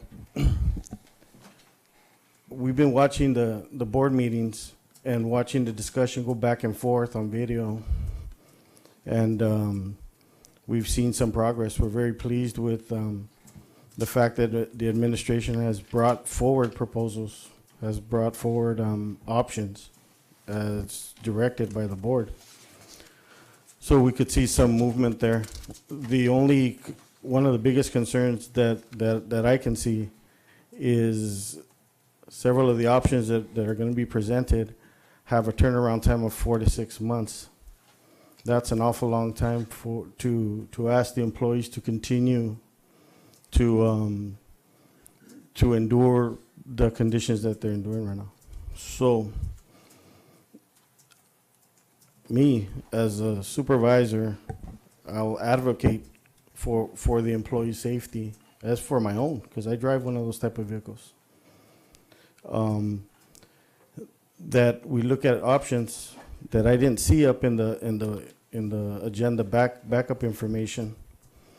Options that we can purchase, and then I heard the number was thrown around 5 vehicles, at least 5 vehicles right now, somewhere we can go and pick them up and bring them here in a short time frame.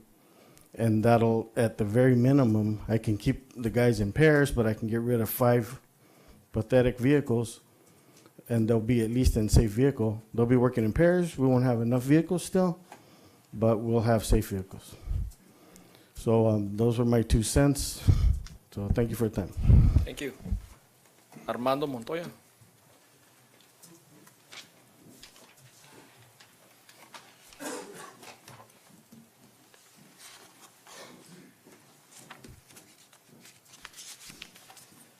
Good evening to you all.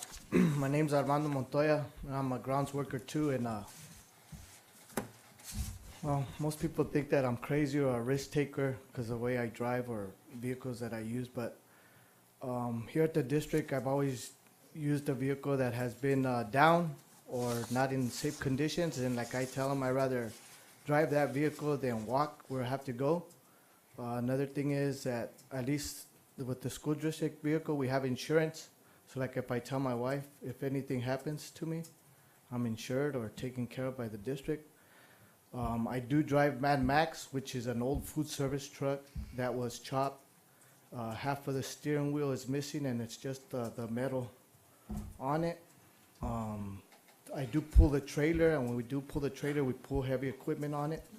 So it is dangerous, but that's the only vehicle we have for towing and the best that we have. Before that, I had the old FFA Chivero, which was a vehicle that had only a 2-speed transmission because only first and second worked.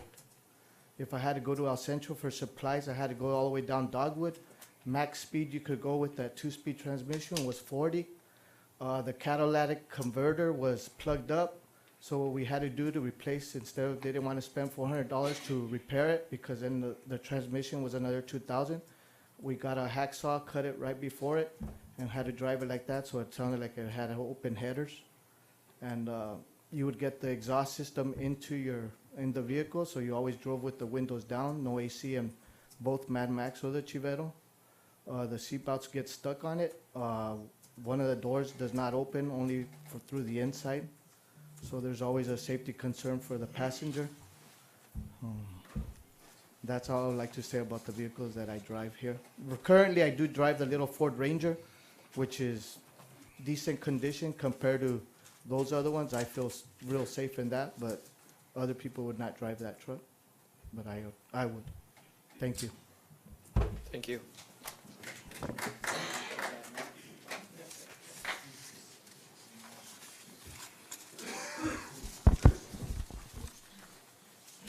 Good evening, board members, Superintendent Gonzalez, community, colleagues, everyone in attendance. My name is Cesar Vega. I'm your Assistant Super Business, and I'm here to follow up on our conversation that we had at the last board meeting regarding the 5 vehicles that you directed me to look into purchasing. So as you recall, I don't know if you want me to go through the whole presentation. There was a last-minute update that I added to the presentation, so hopefully you have the revised agendas. Or rather presentation. So as I shared with you, we had 3 proposals on the table the last time. I will talk about this one in particular first because at that time that was the lowest proposal.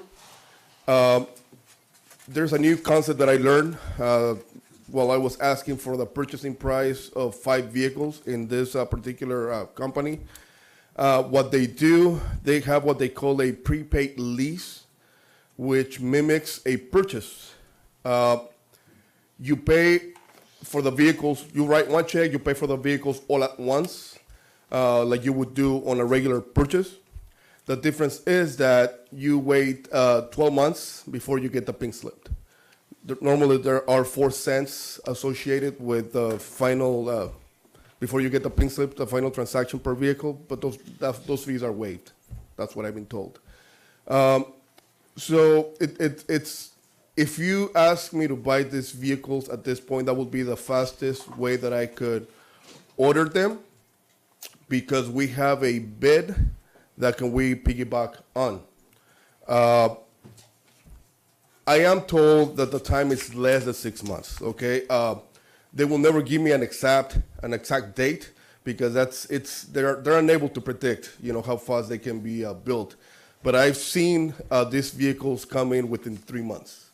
But it's just, something that it happens. But that could be the best case scenario. Worst case scenario, it may take up to 5 to 6 months. Again, this is through a prepaid lease, which again, you cut one check, you pay it, and your vehicles are ordered, and then you just wait for them to arrive. Total cost for 5 vehicles is $163,710. That is the purchase price for all those 5 vehicles. The other option, and I'll move to the next slide. Today we received a proposal from Robinson Ford. Same type of vehicles, Ford F-250s, V8s, single cabs, automatic transmissions, Royal utility beds with the ladder racks. So it's pretty much the same vehicle. They were about $44 difference between each vehicle. I mean, they're really, that's the lowest bid thus far, the lowest proposal thus far. Like I said, it just came in today. The purchase price is $163,490. But this will require me to go out and bid. That's, again, it will take longer than 5-6 months if I have to go out, create my own bid, and then go, put it out there and solicit people to respond to it. It will probably, you're looking at about 7 months by the time, worst case scenario, 7 months by the time we get those vehicles. That being said, last weekend I attended a training up in Ontario, and as I was driving down, there's a dealer in Riverside County that has already pre-made utility work trucks, the ones that we are looking at. The dealer is called Fritz Ford. They are a little bit more expensive. They're about $36,000 each, but those are already made. Right now, the threshold before we have to go out and bid is $92,500. So anything below that, we can we don't have to go out and bid. We can just issue a purchase order upon your approval. 92,500. No, overall. Overall, sir. Yes, overall. So with that amount of money, we're looking at about 2 vehicles, the most that we can buy right off the get-go. We could do that if that is your decision, your recommendation, while I go out and bid for the vehicles that we need. My idea was to go out and bid for the total number of vehicles so that we can get the most, the more you buy, the lower the price. And then put together a plan. Obviously, we have to look at the budget. That is a major concern. But so that we can at least, again, it's up to you, but so we can at least do something. We can right away, if you give me the directive, purchase a couple, and then allow me to go out and bid so that we can solicit the lowest responsible price per vehicle. The other option, as I explained, is we can go buy the 5 vehicles right now with a prepaid lease. But again, you're looking at a 4 to 6 month turnaround time before we get the vehicles.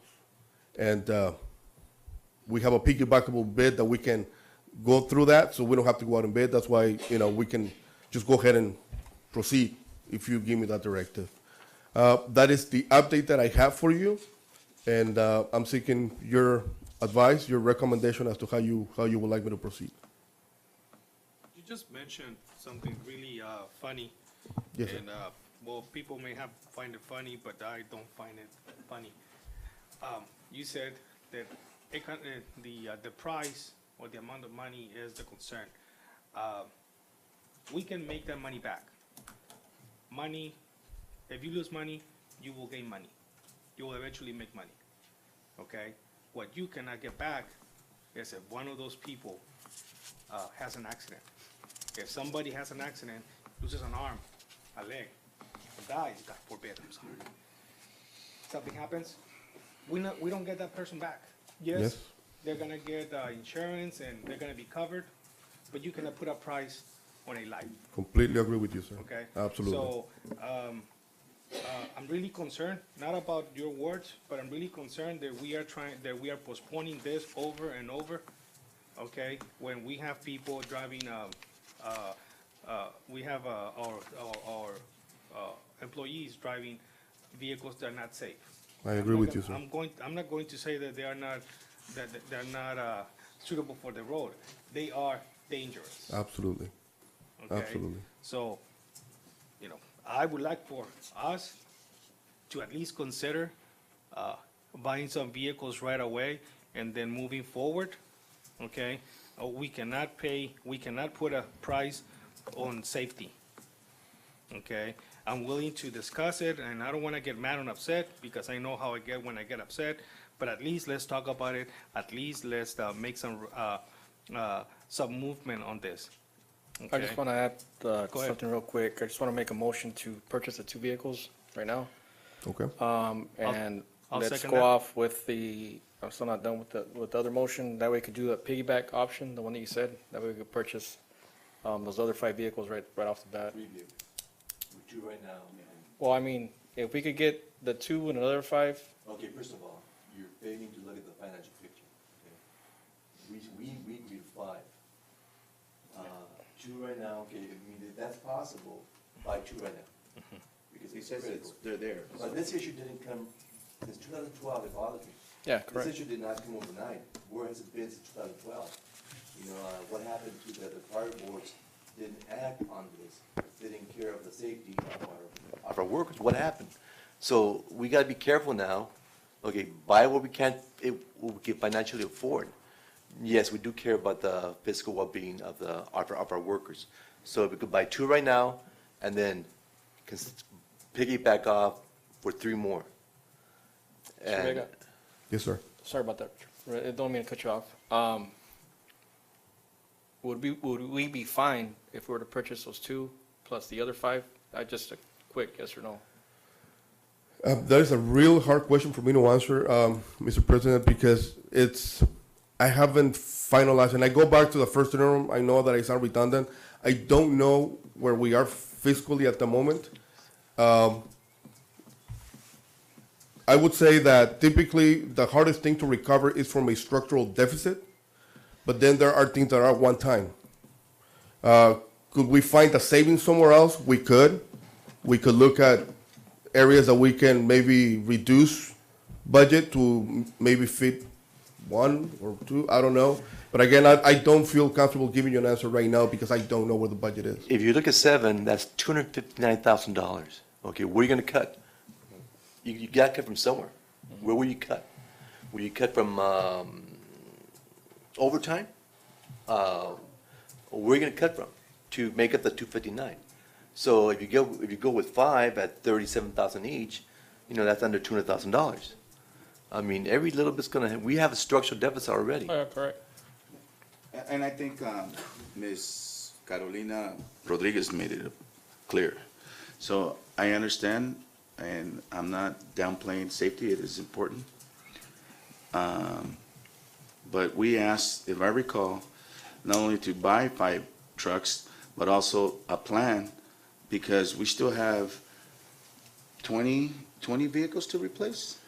Total of 21. Or 21. 21. 21. So that's not gonna get us anywhere. So Yeah. we need a plan to see, Absolutely. According to our budget, see how many are we gonna replace annually? Right. I mean, we can give them 5 right now, but what's gonna happen next year or the year after and so forth? I mean, we need, according to our budget, we need to have a plan. How many Absolutely. we're gonna phase out every year. Absolutely, yes, we do need a plan for those 21 vehicles. So there's a motion on the floor, correct? Correct. You want to repeat your motion? Motion was to purchase the 2 plus piggyback off for the other 5. And if I can maybe Revise suggest. it? That's 5 though. That's his Or you want motion. to do, or I could refer to the 3. Yeah, I mean, if 2 it's and going to 3. get past 2 and 3, if we could pass it right now, I'd rather do it 2 You're and 3. past 2 and 3 right now. Can I suggest, and also, Yes, sir. correct me if I'm wrong, if we can do this, Mr. Vega or Mr. Gonzalez, along with the same motion, then can we also include the purchase of the additional 5 to arrive July 1st or soon after the next fiscal year, so we can order them now and have them as soon as possible? So we would have to, we could budget for them? It'd be in the next fiscal year. Right. But we get them in July, if it's gonna take a couple months to. You're We talking about- already have projections for the following Are you year. talking about 2 and 3 and then This year. another 5? That's for next For fiscal the year. following. Okay, you gotta look at you gotta look at So the we're fund talking 5. balance. You don't be fiscally irresponsible. You gotta look at the fund balance. It doesn't matter if you spend it in May or you spend it next year. You're gonna hit your fund balance. You gotta get your plan first. Find out what your mini reports look like. I mean, you could also look at the costs also as well, that we're spending also as well. That was one of those things that, I mean, you have to look at. You have to, foresee that also as well. If you're gonna buy new vehicles, you're gonna cut the cost as whatever you're paying every year, because every year they were paying, how much was it? It was a ridiculous amount that they were paying just for service and stuff like that. So if you cut that, if you cut the fuel costs, Maintenance. I mean, maintenance and all that, you're saving some money off of that also as well. What on the floor right now is to buy 2 And and 3. then, or buy 3 more, correct? Correct. Yeah, piggyback off. Immediately. And, okay, and we also need a plan, correct? Yes, sir. So there's gonna be a total for this, 5 total this year. And which Plus, is 'cause about we already have- and which is about 2. Yeah, no, 2 in the van.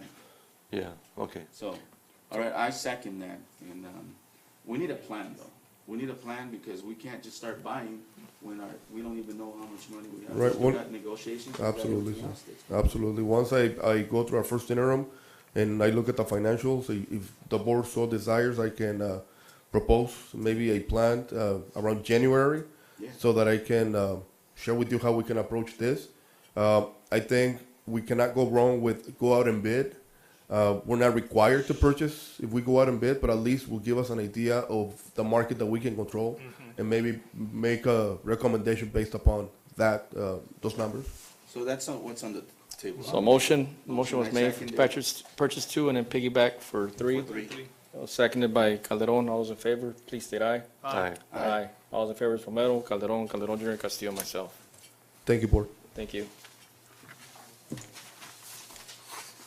Moving on to L.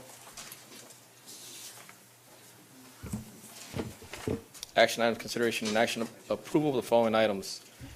L1, authorization to seek bids for district-wide security patrol services.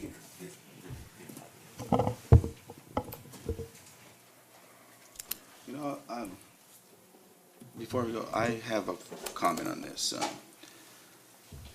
This is probably, well, at least my first contract that had a rebidding. All our other contracts have been open for possible additional years. So I guess with legal, we have to go out to bid, but I just Correct. wanted to comment on that.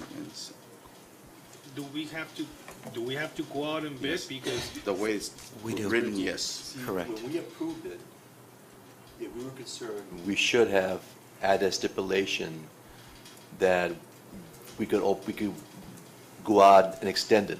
It wasn't done. No. So if you want to do that from now on, Correct.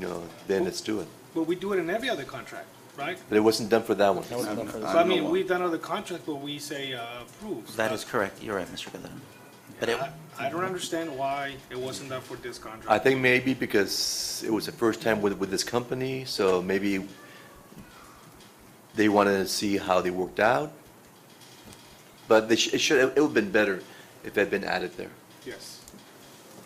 Yeah, well, I think their performance speaks for itself, so, I mean, based on the incidents that we've had.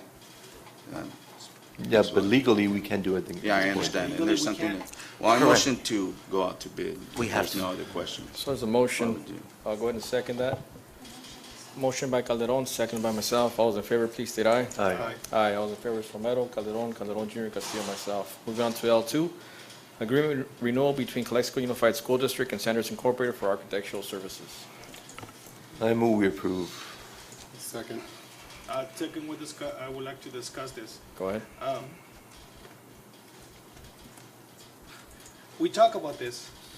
We talk about this every time this comes around. And now, this contract, just to give a contract to somebody, I don't get it. There's nobody else in the county that can do this work? Can we go out to bid? I don't understand. Well, one problem we have, if I may say so, is he's registered with DSA on our Measure B projects. If we were to change place. architect, Yeah. that's going to delay the construction of our projects. Correct. And we may lose a lot. So we No, we are gonna lose a lot because Yes. we are in line right now to match our funds. Exactly. If we go elsewhere, we're gonna suffer. And not us, but our kids, because we were not gonna be able to do what we planned. And hopefully in 2 years, he'll get the Measure B projects completed. Well, And then how we can- much is this contract for? I didn't, Carlos, I don't know. let me check.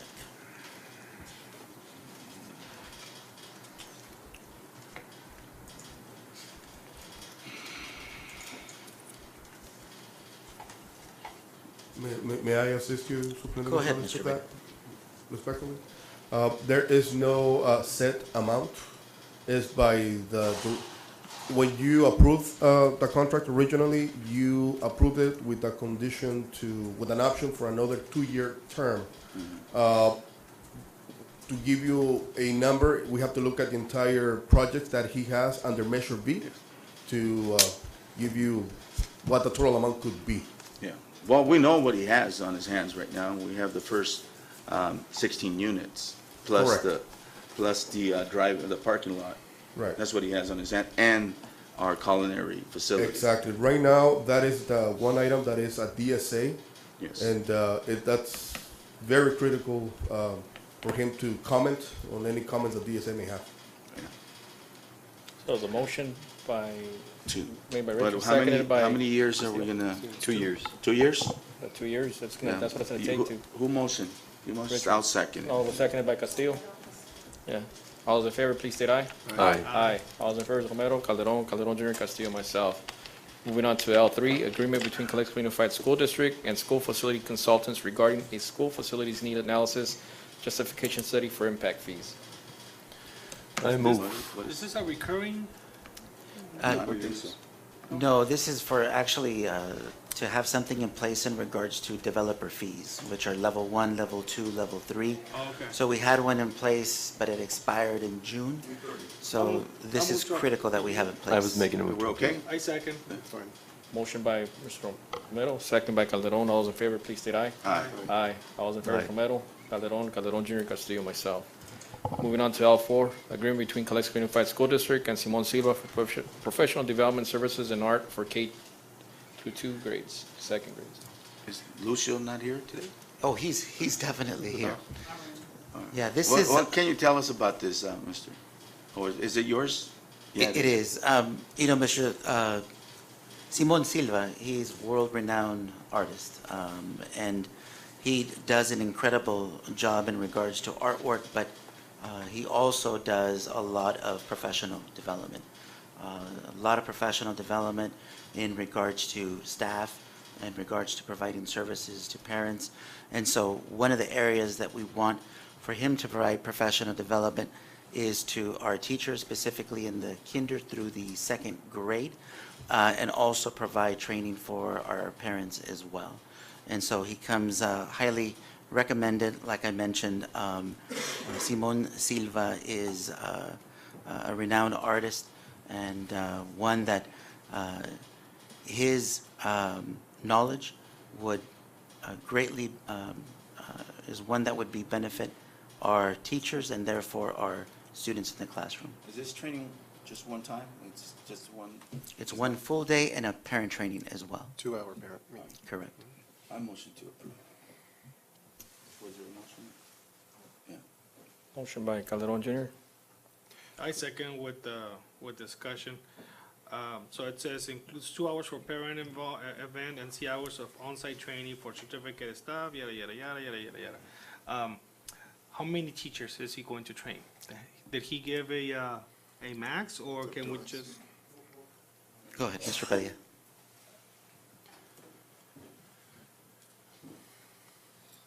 Yes, good evening.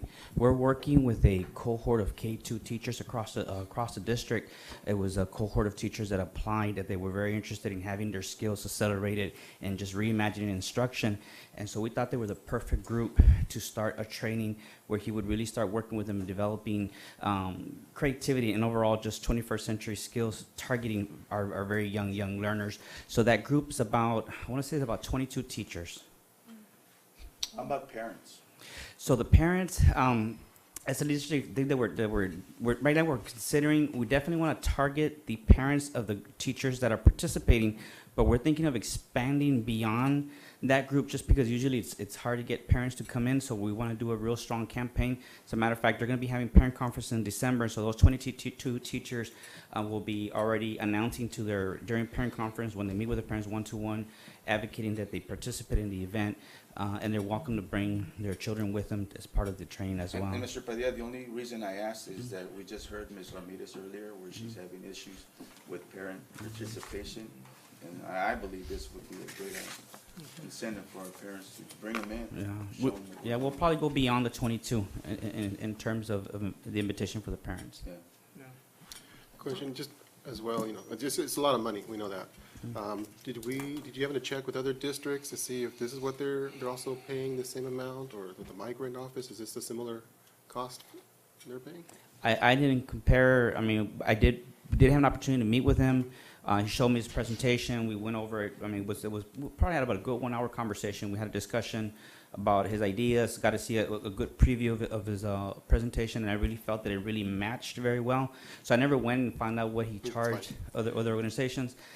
But really, I think it's about $3,500 just for the teacher portion, for 22 teachers. I think it's at a very good cost. And then are there plans or thoughts for follow-up, or is this just like a one-time thing? We had conversations between whether going with a 1 day or a 2 day. At this point, we decided to go for 1 day, and then there, depending on that day, may perhaps go with another cohort as well. We're working with different cohorts. We thought the best match was our K2 group.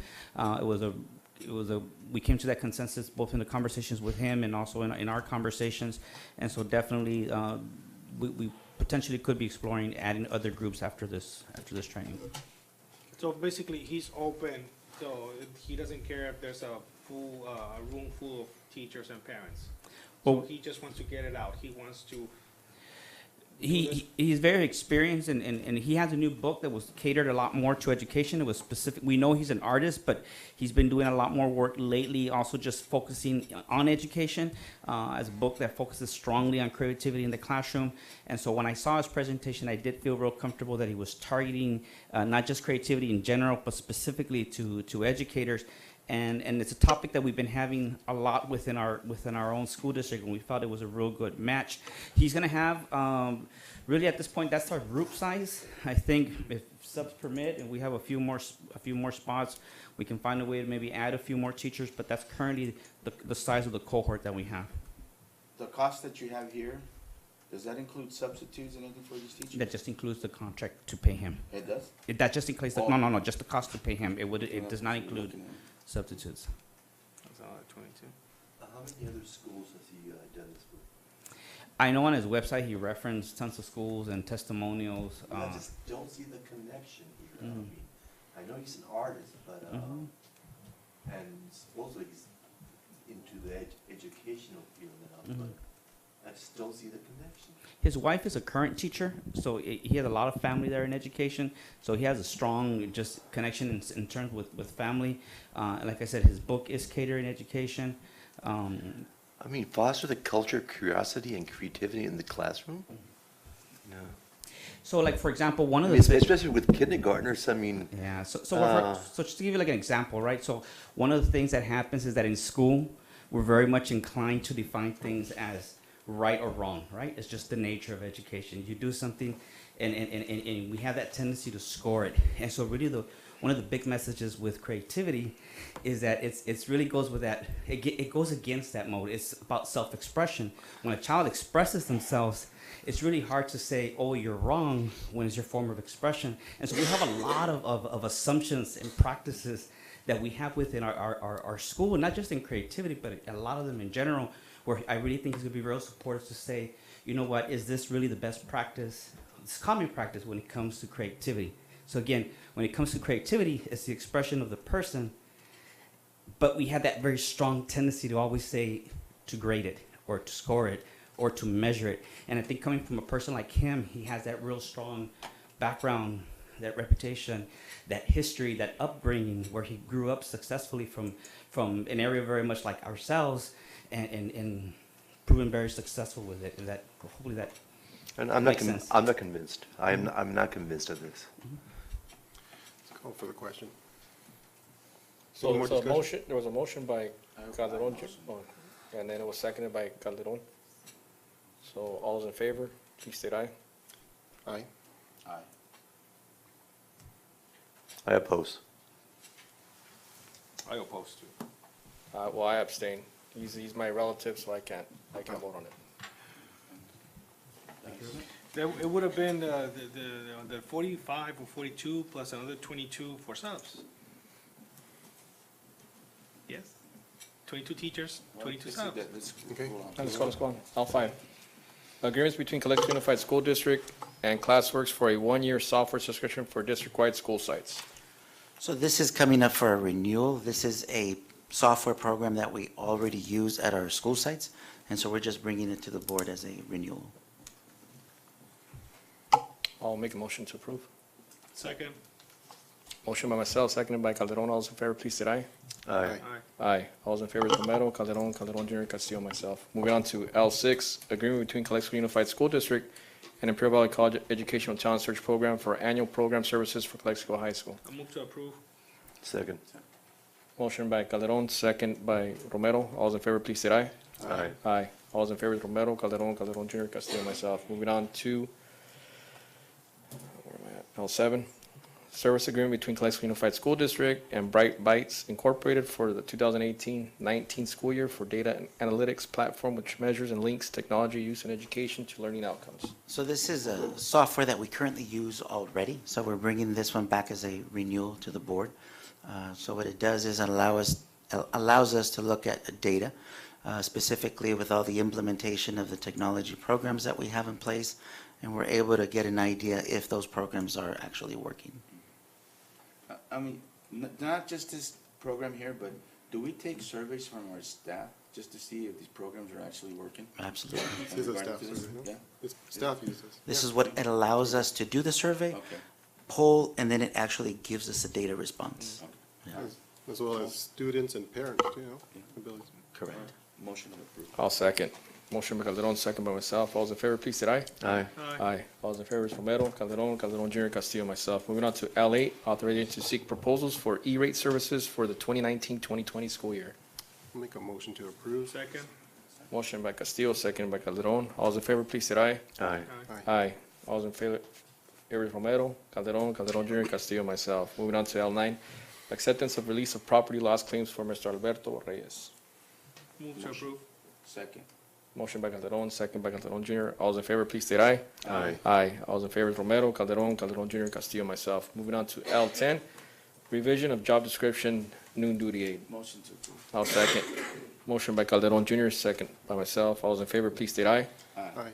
Aye. All those in favor is Romero, Calderon, Calderon Junior, Castillo, myself. L11, resolution for Calexico Unified School District to become subject to California Uniform Public Construction Cost Accounting Procedures. All right, I will let Mr. Vega go into a little bit more in detail with this one. He has a lot more expertise in this area. Absolutely. So, as you know, this is for construction purposes only. As you know, right now, the district is subject to public works for any work over $15,000. We literally have to go out and bid. The California Uniform Construction Cost Accounting Act, they call it the cupcakes or CAPCA, is another authorized, valid, and widely used format throughout the state of California because it gives us more flexibility when it comes to emergency or construction repairs. If I can give you an example, we just had the Varney Gym. We had to go through an entire process, through a resolution to get the work done, where had we been part of this act, we could have just done the work right away with no further delays. This is something that is, like I said, very commonly used throughout the state. I don't know how many districts, but I can tell you that the ones that I've been part of, it's been a very successful program because it gives us more flexibility. That's not to say that we cannot go back and bid. If the board so desires, we can go back and bid. But this is just another option that we can have when there are needs such as the one that I just mentioned. It would tremendously help us execute the work. Well, Yes, sir. we are, among other things, fiscally responsible for the finances for this district. Yes, sir. So what you're telling me is that with this, you can bypass. No. Well, that's what you Right. just said, that that's another avenue. So if we don't have a say, if something happens, Carlos already knows that if there's an emergency, he calls the board president, and then he will let him know yay or nay, and Right. we can deal with that later at a later meeting. But this, you're saying that with this, you can bypass all that. No. What did you Let say? me clarify that for you, sir. Thank you for bringing that up. What I'm saying, the procurement, the bidding of it is the one that we don't have to go out and bid at up until 45,000. Any proposal that we get, though, you still have to approve it. Oh. You still, regardless whether it's 1,000 or 15,000 or 25,000, Up to 45,000, we are not required to go out and bid, which delays the process of getting something done. But everything has to be board approved by you. We are not bypassing you. That's not what I intend. If I mislead you in that direction, I apologize. That's not what I intended. Now that you're saying it, okay, now I understand. I'm sorry, I apologize for that. But you're not going out to bid with this resolution, correct? No, You sir. Just go and do the work. No. This is just adopting this act. What happens after you adopt it, we submit a letter to the state controller, letting him know, or her, whoever it is, that we are now subject to this act, and we change our board policy so that it reflects the language of the policy that matches the language of the act. Does that make sense? I'll make a motion to Now approve. it makes sense. I'm sorry, yes. Second. So motion by myself, second by Castillo. All those in favor? Oh, No, that's it's a a- resolution, Mr. Aye. Romero. Aye. Aye. Calderon. Aye. Calderon Junior. Aye. Castillo, myself, yes. M, reconvene to early closed session. It's 8:35 PM. Yeah.